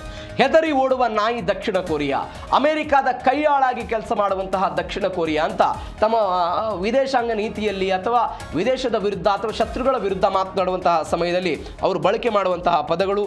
ಆದರೆ ಈ ಹಿಂದೆ ಇವರದ್ದೇ ಒಂದು ಕುಟುಂಬ ಅನೇಕ ವರ್ಷಗಳು 75 ವರ್ಷಗಳಿಂದ ಆ ದೇಶವನ್ನು ಆಡಳಿತ ಮಾಡ್ಕೊಂಡು ಬರ್ತಾ ಇರೋದು. ಆದರೆ ಈ ಹಿಂದೆ ಆಳಿದಂಥ 3 ಸರ್ವಾಧಿಕಾರಿಗಳ ನೇತೃತ್ವದಲ್ಲಿ ಯಾವುದೇ ಮಹಿಳೆಯರು ಆಡಳಿತದ ಭಾಗ ಆಗಿರಲಿಲ್ಲ. ಆದರೆ ಈ ವ್ಯಕ್ತಿಯ ಆಡಳಿತದಲ್ಲಿ ಮಹಿಳೆಯರು ಭಾಗವಾಗಿದ್ದಾರೆ. ಇದು ಗಮನಿಸಬೇಕಾದಂತಹ ಸಂಗತಿ. ಹಾಗಾದರೆ ಈ ಕಿಮ್ ಜಾಂಗ್ ಉನ್ನ ಮಗಳೇ ಮುಂದಿನ ಅಧಿಪತಿ ಆಗ್ತಾರಾ, ಉತ್ತರಾಧಿಕಾರಿ ಆಗ್ತಾರಾ ಎನ್ನುವಂತಹ ಪ್ರಶ್ನೆ. ಅದಕ್ಕಾಗಿ ಕೆಲವೊಂದಿಷ್ಟು ಮುನ್ಸೂಚನೆಗಳು ಕೂಡ ಬರ್ತಾ ಇದೆ. ಅದನ್ನು ವಿಶ್ಲೇಷಣೆ ಕೂಡ ಮಾಡ್ತಾ ಇದ್ದಾರೆ. ಶಸ್ತ್ರಾಸ್ತ್ರ ಪರೀಕ್ಷೆಯ ವೇಳೆ ಮಗಳು ಕಾಣಿಸಿಕೊಂಡಿದ್ರು. ಅದಾದ ನಂತರ ಭೀಕರ ಕ್ಲಸ್ಟರ್ ಬಾಂಬ್ ಪರೀಕ್ಷೆ ಮಾಡುವಂತಹ ಸಮಯದಲ್ಲೂ ಕೂಡ ಅದರೆಲ್ಲವನ್ನು ಅವರು ವೀಕ್ಷಣೆ ಮಾಡಿದ್ರು. ಅಂದರೆ ಮಗಳನ್ನೇ ಉತ್ತರಾಧಿಕಾರಿಯಾಗಿ ಸಿದ್ಧಪಡಿಸ್ತಾ ಇದೆಯಾ ಪಯಚ್ಚು ರಾಜವಂಶ ಎನ್ನುವಂತಹ ಪ್ರಶ್ನೆ ಇದೆ. ಇದರ ಜೊತೆಗೆ ಅಮೆರಿಕಾಗೆ ಎಚ್ಚರಿಕೆ ಕೊಡೋದಕ್ಕೆ ಪುಟ್ಟ ಮಗಳನ್ನೇ ಬಳಸೋ ಪ್ರಯತ್ನವನ್ನು ಅವರು ಮಾಡ್ತಾ ಇದ್ದಾರಾ ಎನ್ನುವಂಥ ಸುದ್ದಿಗಳು ಬರ್ತಾ ಇದೆ. ಹೀಗಾಗಿ ಅದನ್ನು ವಿಶ್ಲೇಷಣೆಯೂ ಕೂಡ ಹಾಗೆ ಆಗ್ತಾ ಇದೆ. ಅಂದರೆ ಅವರಿಗೆ ಗಂಡು ಮಕ್ಕಳಿದ್ದಾರೆ ಎನ್ನುವಂಥ ಸುದ್ದಿಗಳು ಕೂಡ ಇದೆ, ಗಂಡು ಮಕ್ಕಳು ಇಲ್ಲ ಎನ್ನುವಂಥ ಸುದ್ದಿಗಳು ಕೂಡ ಇದೆ. ದಕ್ಷಿಣ ಕೊರಿಯಾ ಅದನ್ನು ಅನುಮಾನದಿಂದ ನೋಡುತ್ತೆ. ಮತ್ತೊಂದು ಸುದ್ದಿ, ಅವರಿಗೆ ಗಂಡು ಮಕ್ಕಳು ಇದ್ದರೂ ಕೂಡ ಅವರು ಮಾನಸಿಕವಾಗಿ ಅಸ್ವಸ್ಥರಿದ್ದಾರೆ. ಹೀಗಾಗಿ ಒಂದು ದೇಶವನ್ನು ಮುನ್ನಡೆಸುವಂಥ ಕೆಪಾಸಿಟಿ ಅವರಿಗಿಲ್ಲ. ಹೀಗಾಗಿ ಮಗಳನ್ನು ಮುಂದೆ ತರುವಂತಹ ಪ್ರಯತ್ನವನ್ನು ಅವರು ಮಾಡ್ತಿದ್ದಾರೆ ಎನ್ನುವಂತಹ ಸುದ್ದಿಗಳು ಕೂಡ ಬರ್ತಾ ಇದೆ. ಹೀಗಾಗಿ ಅವರ ಮಗಳನ್ನು ತೆಗೆದುಕೊಂಡು ಬಂದು ನೋಡಿ, ಒಬ್ಬ ಮಹಿಳೆಗೆ ಈ ಪರಿಪ್ರಮಾಣದಲ್ಲಿ ಶಕ್ತಿ ಇದೆ ಅಂತ ಅಮೆರಿಕ ಮತ್ತು ದಕ್ಷಿಣ ಕೊರಿಯಾಕ್ಕೆ ಒಂದು ಮೆಸೇಜ್ ಕೊಡೋ ಪ್ರಯತ್ನವನ್ನು ಕಿಮ್ ಜಾಂಗ್ ಉನ್ ಮಾಡ್ತಿದ್ದಾರೆ ಎನ್ನುವಂಥ ಸುದ್ದಿ ಇದೆ. ಇದರ ಜೊತೆಗೆ ಸಮುದ್ರದ ಒಳಗಿಂದಲೂ ಕೂಡ ಅಣು ಪರೀಕ್ಷೆ ಮಾಡೋದಕ್ಕೆ, ಅಣು ಸಂಕಷ್ಟ ಮಾಡೋದಕ್ಕೆ ಉತ್ತರ ಕೊರಿಯಾ ಸಜ್ಜಾಗಿದೆ ಅಂತ. ಒಂದು ಕಡೆ ಆಟೋಮೆಟಿಕ್ ಆಗಿ ದಾಳಿ ಆಗೋ ಪ್ರಯತ್ನ, ಮತ್ತೊಂದು ಕಡೆ ಸಮುದ್ರದ ಆಳದಲ್ಲಿ ಅದನ್ನು ಇತ್ತೀಚೆಗೆ ಅವರು ಪ್ರಯೋಗ ಮಾಡಿ ಅದರಲ್ಲಿ ಯಶಸ್ವಿಯಾಗಿದ್ದಾರೆ ಅನ್ನುವಂಥ ಸುದ್ದಿ ಎಲ್ಲ ಇದೆ ಉತ್ತರ ಕೊರಿಯಾದಿಂದ. ಅಣ್ವಸ್ತ್ರ ಹೊತ್ತೊಯ್ಯಬಲ್ಲಂಥ ಸಾಮರ್ಥ್ಯವಿರುವ ಹೊಸ ಯುದ್ಧ ನೌಕೆಯ ಅನಾವರಣ ಆಗಿದೆ. ಅದನ್ನು ಅವರು ಪರೀಕ್ಷಾರ್ಥವಾಗಿಯೂ ಕೂಡ ಪ್ರಯೋಗ ಮಾಡಿದ್ದಾರೆ ಅನ್ನುವಂಥ ಸುದ್ದಿ. ಸಣ್ಣ ಗಾತ್ರದ ನೌಕೆಯಲ್ಲಿ ಕಾರ್ಯತಂತ್ರದ ಅಣ್ವಸ್ತ್ರಗಳನ್ನು ಉಡಾಯಿಸುವಂಥ ಶಕ್ತಿ ಹೊಂದಿದ್ದಾರೆ. ಸ್ಟ್ರಾಟಜಿಕ್ ಕ್ರೂಸ್ ಕ್ಷಿಪಣಿಗಳನ್ನು ಯಶಸ್ವಿಯಾಗಿ ಎಲ್ಲ ಪರೀಕ್ಷೆ ಮಾಡಿದ್ದಾರೆ ಅಂತ. ಒಂದು ಹೇಲ್ ಅನ್ನುವಂಥ ಒಂದು ಪರಮಾಣು ಡ್ರೋನ್ ಅದು, ಅದರರ್ಥ ಸುನಾಮಿ ಅಂತ ಹೇಳ್ತಾರೆ ಅವರು. ಸುನಾಮಿ ಅಂತ ಕರೀಲಾಗುತ್ತೆ. ಇದನ್ನು ನೀರಿನ ಒಳಗೆ ಪರಮಾಣುಗಳನ್ನು ನಡೆಸಬಲ್ಲಂತಹ ಡ್ರೋನನ್ನು ಒಂದು ಅಭಿವೃದ್ಧಿಪಡಿಸಿದ್ದಾರೆ ಅಂತ. ಇದು ಹೆಂಗೆ ಕೆಲಸ ಮಾಡುತ್ತೆ ಅಂತ ಹೇಳಿದ್ರೆ, ಒನ್ಸ್ ಅಗೇನ್ ಇರಾನ್ ಅವರು ಬಳಕೆ ಮಾಡಿದ್ರಲ್ಲ, ಅತ್ಯಂತ ಆಳದಲ್ಲಿ ಅದನ್ನು ಹುದುಗಿಡಿಸ್ಕೋದು, ಅದನ್ನು ತೇಲಾಡೋದಕ್ಕೆ ಬಿಡೋದು, ಅದಾದ ನಂತರ ಅದು ಹೋಗಿ ಶತ್ರುಗಳ ಕ್ಷಿಪಣಿಗಳು ಏನು ಬರುತ್ತೆ ಆ ಕ್ಷಿಪಣಿಗಳನ್ನು ಗುರಿಯಾಗಿಸಿಕೊಂಡು ದಾಳಿ ಮಾಡೋ ಪ್ರಯತ್ನವನ್ನು ಮಾಡೋದು ಅಂತ. ಹೀಗಾಗಿ 2026 ಏಪ್ರಿಲ್ನಲ್ಲಿ ಇದನ್ನು ಯುದ್ಧ ನೌಕೆಗಳ ಅಣ್ವಸ್ತ್ರ ಹೊತ್ತೊಯ್ಯಬಲ್ಲ ಕ್ಷಿಪಣಿ ಪರೀಕ್ಷೆ ಆಗಿದೆ ಉತ್ತರ ಕೊರಿಯಾದಲ್ಲಿ ಅನ್ನೋದು ಒಂದು ಸುದ್ದಿ. ಇದು ನೀರಿನಲ್ಲಿ ಉತ್ತರ ಕೊರಿಯಾ ಮಾಡ್ತಾ ಇರುವಂಥ ಒಂದು ಪ್ರಯತ್ನ. ಇದು ಉತ್ತರ ಕೊರಿಯಾದಿಂದ ಬರ್ತಾ ಇರುವಂಥ ಮತ್ತೊಂದು ಸುದ್ದಿ. ಇದರ ಜೊತೆಗೆ ಯಾರು ಕಿಮ್ ಜಾಂಗ್ ಉನ್ ಉತ್ತರಾಧಿಕಾರಿ ಎನ್ನುವಂಥ ಪ್ರಶ್ನೆ ಇದೆ. ಕಿಮ್ ಜಾಂಗ್ ಉನ್ ಉತ್ತರಾಧಿಕಾರಿ ಯಾರು ಎನ್ನುವಂತಹ ಪ್ರಶ್ನೆಗೆ ಅಂತಾರಾಷ್ಟ್ರೀಯ ಮಟ್ಟದಲ್ಲಿ ಕೆಲವೊಂದಿಷ್ಟು ಸುದ್ದಿಗಳಾಗ್ತಾ ಇದೆ. ನೀವು ನೋಡಿ, ಉತ್ತರ ಕೊರಿಯಾವನ್ನು ಒಂದು ಸಮುದಾಯ ಅಂತ ಹೇಳಿದ್ರೆ ಒಂದು ರಾಜವಂಶಸ್ಥರವರು ಪಯೆಕ್ಟು ಅಂತ ಹೇಳ್ತಾರೆ. ಪಯೆಕ್ಟು ಎನ್ನುವಂತಹ ಈ ರಾಜವಂಶಸ್ಥರು ಏನಿದ್ದಾರೆ, ಇವರು ಅದರ ಆಳ್ವಿಕೆಯನ್ನು ಮಾಡ್ಕೊಂಡು ಬರ್ತಾ ಇರೋದು. ಉತ್ತರ ಕೊರಿಯಾವನ್ನು ಆಳುವಂತಹ ಅಧಿಕೃತ ರಾಜವಂಶ ಅಂತ ಹೇಳ್ತಾರೆ ಇದನ್ನು. ಹೀಗಾಗಿ ಇದುವರೆಗೂ ಕೂಡ ಇಲ್ ಸುಂಗ್ ಆಗಿರ್ಬೋದು, ಕಿಮ್ ಜಾಂಗ್ ಇಲ್ ಆಗಿರ್ಬೋದು, ಕಿಮ್ ಜಾಂಗ್ ಉನ್ ಇವತ್ತಿನ 75 ವರ್ಷಗಳಲ್ಲಿ ಇದುವರೆಗೂ ಕೂಡ ಯಾವುದೇ ಮಹಿಳೆಯಲ್ಲಿ ಆಳ್ವಿಕೆಯನ್ನು ಮಾಡಿಲ್ಲ. ಈ ಪಯೆಕ್ಟು ಅನ್ನೋದು ಉತ್ತರ ಕೊರಿಯಾ ಮತ್ತು ಚೀನಾದ ಗಡಿಯಲ್ಲಿರುವಂಥ ಒಂದು ಪರ್ವತದ ಹೆಸರು ಅಂತ ಹೇಳ್ತಾರೆ. ಈ ಪಯೆಕ್ಟು ಎನ್ನುವಂಥ ಒಂದು ಸಮುದಾಯಕ್ಕೆ ಪುರಾಣಗಳ ಪ್ರಕಾರ ಒಂದು ಕುಟುಂಬದ ಶಕ್ತಿ ಅಂತ ಹೇಳ್ತಾರೆ. ಉತ್ತರ ಕೊರಿಯಾದ ಜನ ಹೆಂಗೆ ನಂಬ್ತಾರೆ ಅಂತ ಹೇಳಿದ್ರೆ, ಪಯೆಕ್ಟು ಎನ್ನುವಂಥ ಈ ರಾಜವಂಶಸ್ಥರಿಗೆ ಏನಿದಾರಲ್ಲ, ಅವರಿಗೆ ಬೇರೆಯದ್ದೇ ಒಂದು ರಕ್ತ ಇದೆ, ಹೀಗಾಗಿ ಅವರು ಮಾತ್ರ ಉತ್ತರ ಕೊರಿಯಾವನ್ನು ಆಳ್ವಿಕೆ ಮಾಡೋದಕ್ಕೆ ಅರ್ಹರು ಅಂತ ಹೇಳಿ ಅವರಿಗೆ ವಿಶೇಷವಾದಂತಹ ದೈವಾಧೀನರಾಗಿ ಅವರನ್ನು ಪೂಜಿಸುವ, ಆರಾಧಿಸುವ ಪ್ರಯತ್ನಗಳು ಉತ್ತರ ಕೊರಿಯಾದಲ್ಲಿ ಆಗ್ತಾ ಇದೆ. ಹೀಗಾಗಿ ಯಾರು ಉತ್ತರಾಧಿಕಾರಿ ಆಗ್ತಾರೆ ಅನ್ನೋದು ಸದ್ಯಕ್ಕಿರುವಂತಹ ಪ್ರಶ್ನೆ. ಇದು ಉತ್ತರ ಕೊರಿಯಾಕ್ಕೆ ಸಂಬಂಧಪಟ್ಟಂತಹ ಸುದ್ದಿ. ಮತ್ತೊಂದು ಸುದ್ದಿ ನಮ್ಮ ಪಕ್ಕದ ದೇಶ ಪಾಕಿಸ್ತಾನದ ಸುದ್ದಿ. ಪ್ರತಿದಿನವೂ ಕೂಡ ಪಾಕಿಸ್ತಾನದ ಬಗ್ಗೆ ನಾವು ಮಾತನಾಡ್ತಾನೆ ಇದ್ದೀವಿ. ಅತ್ಯಂತ ಭೀಕರ ಸ್ಥಿತಿಗೆ ಪಾಕಿಸ್ತಾನ ಹೋಗಿರೋದು. ಒಂದು ಸಮಯದಲ್ಲಿ ಯಾವ UAEಯನ್ನು ಮೊದಲ ಬಾರಿಗೆ ಮಾನ್ಯತೆ ಮಾಡಿದಂತಹ ದೇಶ ಪಾಕಿಸ್ತಾನ ಅಂತ ಕರೀತಾ ಇದ್ವು, ಇವತ್ತು ಅದೇ UAE ಮತ್ತು ಪಾಕಿಸ್ತಾನದ ಸಂಬಂಧಗಳು ಹಾಳಾಗ್ತಾ ಇದೆ. UAE ಅಸ್ತಿತ್ವಕ್ಕೆ ಬಂದಾಗ ಅದನ್ನು ಮಾನ್ಯತೆ ಮಾಡಿದಂತಹ ದೇಶ ಇದೇ ಪಾಕಿಸ್ತಾನ. ಇವತ್ತೇನಾಗ್ತಾ ಇದೆ, UAEಯಲ್ಲಿ ಇದ್ದಂತಹ ಪಾಕಿಸ್ತಾನಗಳನ್ನು, ಅದರಲ್ಲೂ ಕೂಡ ಶಿಯಾ ಮುಸ್ಲಿಮರನ್ನು ಆ ದೇಶದಿಂದ ಹೊರಹಾಕುವ ಪ್ರಯತ್ನಗಳಾಗ್ತಾ ಇದೆ. ಅದಕ್ಕೆ ಬೇರೆ ಬೇರೆ ಕಾರಣಗಳಿದೆ. ಏನೇನು ಕಾರಣ ಏನು ಅಂತ ಡೀಟೇಲ್ಸ್ ಆಗಿ ನೋಡ್ತಾ ಹೋಗೋಣ. ಮೊದಲು UAEಯಿಂದ ಪಾಕಿಸ್ತಾನಿಗಳಿಗೆ ಇದೀಗ ಗೇಟ್ ಪಾಸ್ ಕೊಡಲಾಗಿದೆ. 5,000 ಪಾಕಿಸ್ತಾನಿ ಶಿಯಾ ಕಾರ್ಮಿಕರ ಗಡಿಪಾರಿಗೆ ಯಾರು ಮುಂದಾಗಿದ್ದಾರೆ ಅಂತ ಹೇಳಿದರೆ UAE ಸರ್ಕಾರ ಮುಂದಾಗಿರು. ನೀವು ನೋಡಿ, UAE ಯಾಕೆ ಮುಂದಾಯಿತು ಅನ್ನೋದ್ರ ಡೀಟೇಲ್ಸ್ ಅಂತ ಹೇಳಿದ್ರೆ, ಶಿಯಾ ಮುಸ್ಲಿಮರು ವಿಶೇಷವಾಗಿ ಯಾವ ಶಿಯಾ ಮುಸ್ಲಿಮರು ಇರಾನ್ನಲ್ಲಿ ಜಾಸ್ತಿ ಇದ್ದಾರೆ ಅಂತ ಹೇಳಲಾಗುತ್ತೋ, ಶಿಯಾ ಮುಸ್ಲಿಮರೇ ಅತಿ ಹೆಚ್ಚಾಗಿರೋದು. ಯಾವ ಖಮೇನಿ ಮೃತಪಟ್ಟಾಗ ಶಿಯಾ ಸಮುದಾಯ ಪಾಕಿಸ್ತಾನದಲ್ಲಿ ಪ್ರತಿಭಟನೆ ಮಾಡಿತ್ತು, ಅದೇ ಶಿಯಾ ಸಮುದಾಯ ನಾಳೆ UAEಯಲ್ಲಿ ನಿಂತುಕೊಂಡು ಇರಾನ್ನ ಪರವಾಗಿ ಮಾತನಾಡಬಹುದು, ಅವರ ಪರವಾಗಿ ಪ್ರತಿಭಟನೆಗಳನ್ನು ಮಾಡಬಹುದು ಎನ್ನುವಂಥ ಆತಂಕ ಇವರಿಗೆ ಬಂದಿದೆ ಅಂತೆ. ಹೀಗಾಗಿ ಅವರು ಅಲ್ಲಿಂದ ಗಡೀಪಾರು ಮಾಡೋ ಪ್ರಯತ್ನವನ್ನು ಮಾಡಿದ್ದಾರೆ ಎನ್ನುವಂಥ ಸುದ್ದಿಗಳು ಬರ್ತಾ ಇದೆ. ಇದರ ಜೊತೆಗೆ ಮತ್ತೊಂದು ವಿಶೇಷ ಅಂತ ಹೇಳಿದರೆ, ಪಾಕಿಸ್ತಾನದಿಂದ 1.8 ಮಿಲಿಯನ್ ಪಾಕಿಸ್ತಾನಿಗಳು UAEಯಲ್ಲಿ ನೆಲೆಸಿದ್ದಾರೆ. UAEಗಳಲ್ಲಿ ನೆಲೆಸಿರುವಂಥ ಸಂಖ್ಯೆ, ಕೆಲಸಗಳನ್ನು ಹುಡುಕಿಕೊಂಡು ಅಲ್ಲೆಲ್ಲಿ ಕೆಲಸವನ್ನು ಮಾಡ್ತಾರೆ, ಏನೇನೋ ಮಾಡ್ತಾರೆ. ಅವರಿಂದ ಅತಿ ಹೆಚ್ಚು ಆದಾಯವೂ ಕೂಡ ಪಾಕಿಸ್ತಾನಕ್ಕೆ ಬರ್ತಾ ಇತ್ತು. ಅತಿ ಹೆಚ್ಚು ಡಿಪೆಂಡೆನ್ಸಿ ಕೂಡ UAE ಮೇಲೆ ಇದ್ರಿ ಇವರು. ಆದರೆ ಪರಿಸ್ಥಿತಿ ಏನಾಯ್ತು, ಇವತ್ತು 5,000 ಜನರನ್ನು ಏಕಾಏಕಿಯಾಗಿ ಹೊರಹಾಕೋ ಪ್ರಯತ್ನ ಆಗಿದೆ. ಸಾಲದ ಸುಳಿಯಲ್ಲಿ ಬಿಕಾರಿಸ್ತಾನ್ ಇದೆ. ಬಿಕಾರಿಸ್ತಾನ್ ಅಂತ ಹೇಳಿದರೆ ಪಾಕಿಸ್ತಾನ. ಸಾಲದ ಸುಳಿ ಇದೆ, ಅತಿ ಹೆಚ್ಚು ಸಾಲವನ್ನು ಇವರು ಹೊಂದಿದ್ದಾರೆ. $138 ಬಿಲಿಯನ್ ವಿದೇಶಿ ಸಾಲ ಇದೆ. ಗಳಿಸುವ ಆದಾಯಕ್ಕಿಂತಲೂ ಕೂಡ ಅತಿ ಹೆಚ್ಚು ಬಡ್ಡಿಯನ್ನು ಕಟ್ಟೋದಕ್ಕೆ ಇವರ ಹಣ ವ್ಯಯ ಆಗುತ್ತೆ. ನಿಂತ ಕಾಲಲ್ಲೇ $3.5 ಬಿಲಿಯನ್ ಸಾಲವನ್ನು UAE ವಸೂಲು ಮಾಡಿತ್ತು. ಅದು $3.5 ಬಿಲಿಯನ್ ಹಣವನ್ನು ಯಾರ ಕಡೆಯಿಂದ ತೆಗೆದುಕೊಂಡು ಬಂದರು? ಸೌದಿ ಅರೇಬಿಯಾದಿಂದ ತೆಗೆದುಕೊಂಡು ಬಂದರು. ಸೌದಿ ಮತ್ತು UAE ನಡುವಿನ ಸಂಘರ್ಷದಲ್ಲಿ ಪಾಕ್ ನಲಗ್ತಾ ಇದೆ. ನಾನು ಅನೇಕ ಬಾರಿ ಹೇಳಿದ್ದೇನೆ, ಸೌದಿ ಅರೇಬಿಯಾ ಮತ್ತು ಪಾಕಿಸ್ತಾನದ ನಡುವೆ ಈ ಹಿಂದೆ ಒಂದು ಒಪ್ಪಂದ ಆಗಿದೆ. ಯಾರಾದರೂ ಶತ್ರುಗಳು ದಾಳಿ ಮಾಡಿದರೆ ನನ್ನ ಶತ್ರು ಅಂತ ಪಾಕಿಸ್ತಾನ ಸೌದಿ ಅರೇಬಿಯಾಕ್ಕೆ ಸಹಾಯಕ್ಕೆ ಬರಬೇಕು ಅಂತ. ಅದರ ಭಾಗವಾಗಿ ಸೌದಿ ಅರೇಬಿಯಾ ಸಹಾಯಕ್ಕೆ ಹೋಗಿ ಇರಾನ್ನ ವಿರುದ್ಧ ಫೈಟ್ ಮಾಡುವಂಥ ಅನಿವಾರ್ಯತೆ ಪಾಕಿಸ್ತಾನಕ್ಕಿದೆ. ಈ ಎಲ್ಲ ಕಾರಣಗಳಿಗಾಗಿ ಕೆಲವೊಂದಿಷ್ಟು ತಿಕ್ಕಾಟ ಅವರಲ್ಲಿ ಇದೆ. ಹೀಗಾಗಿ UAE ಮತ್ತು ಸೌದಿ ಅರೇಬಿಯಾದ ಈ ಕಾರಣಕ್ಕಾಗಿ ಪಾಕ್ ವಿಲ ಅಂತ ಒದ್ದಾಡ್ತಿದೆ ಅಂತ. 11.5 ಲಕ್ಷ ಕೋಟಿ ರೂಪಾಯಿ ಪಾಕಿಸ್ತಾನದ ಸಾಲ ಇದೆ. ಚೀನಾಕ್ಕೆ 30 ಬಿಲಿಯನ್ ಕೊಡಬೇಕು ಅವರು. ಚೀನಾಕ್ಕೆ 30 ಬಿಲಿಯನ್ ಸಾಲವನ್ನು ಕೊಡಬೇಕು. ಇಂಟರ್ನ್ಯಾಷನಲ್ ಮಾನಿಟರಿ ಫಂಡ್ IMF ಅಂತ ನಾವೇನು ಕರಿತೀವಿ, ಅವ್ರ ಕಡೆಯಿಂದನೂ ಅನೇಕ ಲಕ್ಷ ಕೋಟಿಯಲ್ಲಿ ಸಾಲವನ್ನು ತೆಗೆದುಕೊಂಡು ಬಂದಿದ್ದಾರೆ. ಅಮೆರಿಕಾದಿಂದ ಸಾಲ ಇದೆ. ಮಧ್ಯಪ್ರಾಚ್ಯದ ಬೇರೆ ಬೇರೆ ದೇಶಗಳಿಂದ ಸಾಲವನ್ನು ತೆಗೆದುಕೊಂಡಿದ್ದಾರೆ. ಹೀಗಾಗಿ ಅವ್ರಿಗೇನು ತೆರಿಗೆ ಬರುತ್ತಲ್ಲ, ಅದರಲ್ಲಿ 70% 80% ಸಾಲ ಮರುಪಾವತಿ ಮತ್ತು ಬಡ್ಡಿಗೆ ಹಣ ಹೋಗ್ತಾ ಇದೆ ಅನ್ನುವಂಥ ಸುದ್ದಿ ಇದೆ. ಮತ್ತೊಂದು ಕಡೆ ಗಗನಕ್ಕೇರಿದೆ ಬೆಲೆ ಎಲ್ಲಿ? ಪಾಕಿಸ್ತಾನದಲ್ಲಿ ಗಗನಕ್ಕೇರ್ತಾ ಇದೆ ಬೆಲೆ, ಜೀವನ ಮಾತ್ರ ಅಧೋಗತಿ ಎಂದಿರೋದು. ಅಲ್ಲಿ ಗೋಧಿ, ಪೆಟ್ರೋಲ್, ವಿದ್ಯುತ್ ದರ ಎಲ್ಲವೂ ಕೂಡ ಹೆಚ್ಚಾಗಿದೆ. ಹೀಗಾಗಿ ಜನರೆಲ್ಲ ಕಂಗೆಟ್ಟಿದ್ದಾರೆ. 400-500 ರೂಪಾಯಿ ಪಾಕಿಸ್ತಾನ ರೂಪಾಯಿ ಆಗಿತ್ತು ಪೆಟ್ರೋಲ್, ಡೀಸೆಲ್, ನಾವೆಲ್ಲ ಗಮನಿಸಿದ್ದೀವಿ. 2022ರ ಭೀಕರ ಪ್ರವಾಹ ಆಯ್ತಲ್ಲ, $30 ಬಿಲಿಯನ್ ನಷ್ಟ ಆಯಿತು.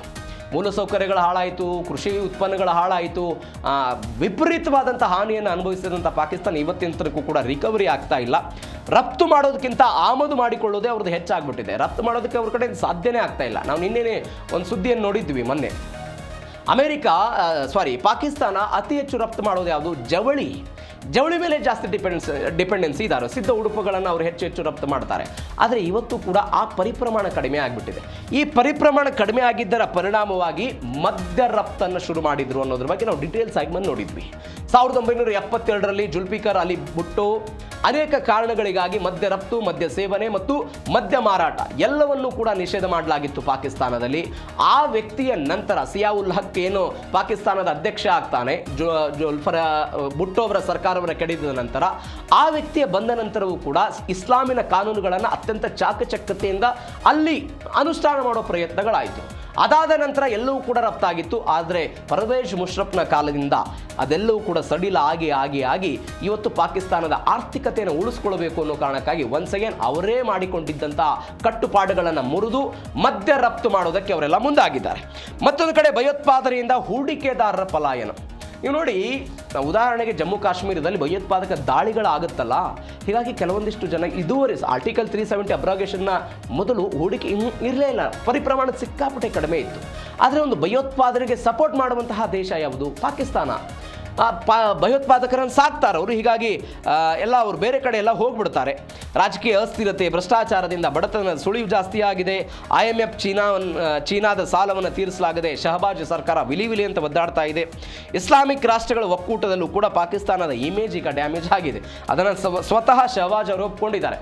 ನಾವು ಮಧ್ಯಪ್ರಾಚ್ಯದ ಯಾವುದಾದ್ರೂ ದೇಶಕ್ಕೆ ಹೊಡೆದ್ರೆ ಇವರು ಪಾತ್ರೆ ಹಿಡ್ಕೊಂಡು ಭಿಕ್ಷೆ ಬಿಡೋದಕ್ಕೆ ಬಂದರು ಅಂತ ನಮ್ಮನ್ನು ಹೇಳ್ಬಿಡ್ತಾರೆ, ಹೀಗಾಗಿ ನಮಗೆ ಅಸಹ್ಯ ಆಗಿಬಿಡುತ್ತೆ ಎನ್ನುವಂಥ ಮಾತುಗಳನ್ನು ಶಹಬಾಜ್ ಅವರೇ ಹೇಳಿರೋದು. ಯಾಕಂದರೆ ಆ ಪರಿಪ್ರಮಾಣದಲ್ಲಿ ಸಾಲ. ಈಗ ಡೊನಾಲ್ಡ್ ಟ್ರಂಪ್ ಅವರು ಯಾಕೆ 2020ರಿಂದ ಪಾಕಿಸ್ತಾನವನ್ನು ಅವಲಂಬನೆ ಅಥವಾ ಅವರಿಗೆ ಅತಿ ಹೆಚ್ಚು ಮುನೀರ್ ಅವರನ್ನು ಹೊಗಳೋದು, ಶಹಬಾಜ್ ಶರೀಫ್ನ ಹೊಗಳೋದು ಯಾಕೆ ಪ್ರಯತ್ನ ಮಾಡ್ತಾರೆ ಅಂತ ಹೇಳಿದ್ರೆ, ಅವರ ವೈಯಕ್ತಿಕ ಹಿತಾಸಕ್ತಿ ಇದೆ ಪಾಕಿಸ್ತಾನದ ಜೊತೆಗೆ. ಅವರ ಕಂಪನಿಗಳ ಇನ್ವೆಸ್ಟ್ಮೆಂಟ್ ಆಗಿರ್ಬೋದು, ಅವರ ವೈಯಕ್ತಿಕ ಸಂಬಂಧಗಳಾಗಿರ್ಬೋದು, ಎಲ್ಲವೂ ಕೂಡ ಪಾಕಿಸ್ತಾನದಲ್ಲಿ ಇರೋದ್ರಿಂದ ಆ ಕಾರಣಕ್ಕಾಗಿ ಹೆಚ್ಚು ಅವರಿಗೆ ಆರ್ಥಿಕ ಸಹಾಯವನ್ನು ಮಾಡೋ ಪ್ರಯತ್ನವನ್ನು ಯಾರು ಮಾಡ್ತಾರೆ? ಅಮೆರಿಕ ಮಾಡುತ್ತೆ, ಚೀನಾವು ಕೂಡ ಮಾಡುತ್ತೆ. ಆ ಚೀನಾದ ಸಾಲ ವರ್ಷದಿಂದ ವರ್ಷಕ್ಕೆ ಜಾಸ್ತಿ ಆಗ್ತಾ ಇದೆ. IMF ಹೋಗಿ ಇವರು ಏನು ಮನವಿ ಮಾಡ್ತಾರೆ ನೋಡಿ, ನಾವು ಭಯೋತ್ಪಾದನೆ ವಿರುದ್ಧ ಹೋರಾಟ ಮಾಡೋದಕ್ಕೆ ನಮಗೆ ಹಣದ ಬೇಕಾಗಿದೆ ಅಂತ ಸಾಲ ಕೊಡುತ್ತೆ. ಆ ಸಾಲವನ್ನು ಇವರು ಭಯೋತ್ಪಾದನೆಗೆ ಅವರು ಸಹಾಯ ಮಾಡೋದನ್ನು ನಾವು ನೋಡಿದ್ದೀವಿ. ಇದರ ಜೊತೆಗೆ ಔಷಧಕ್ಕೂ ಕೂಡ ಹಾಹಾಕಾರ ಮತ್ತು ಎಮರ್ಜೆನ್ಸಿ.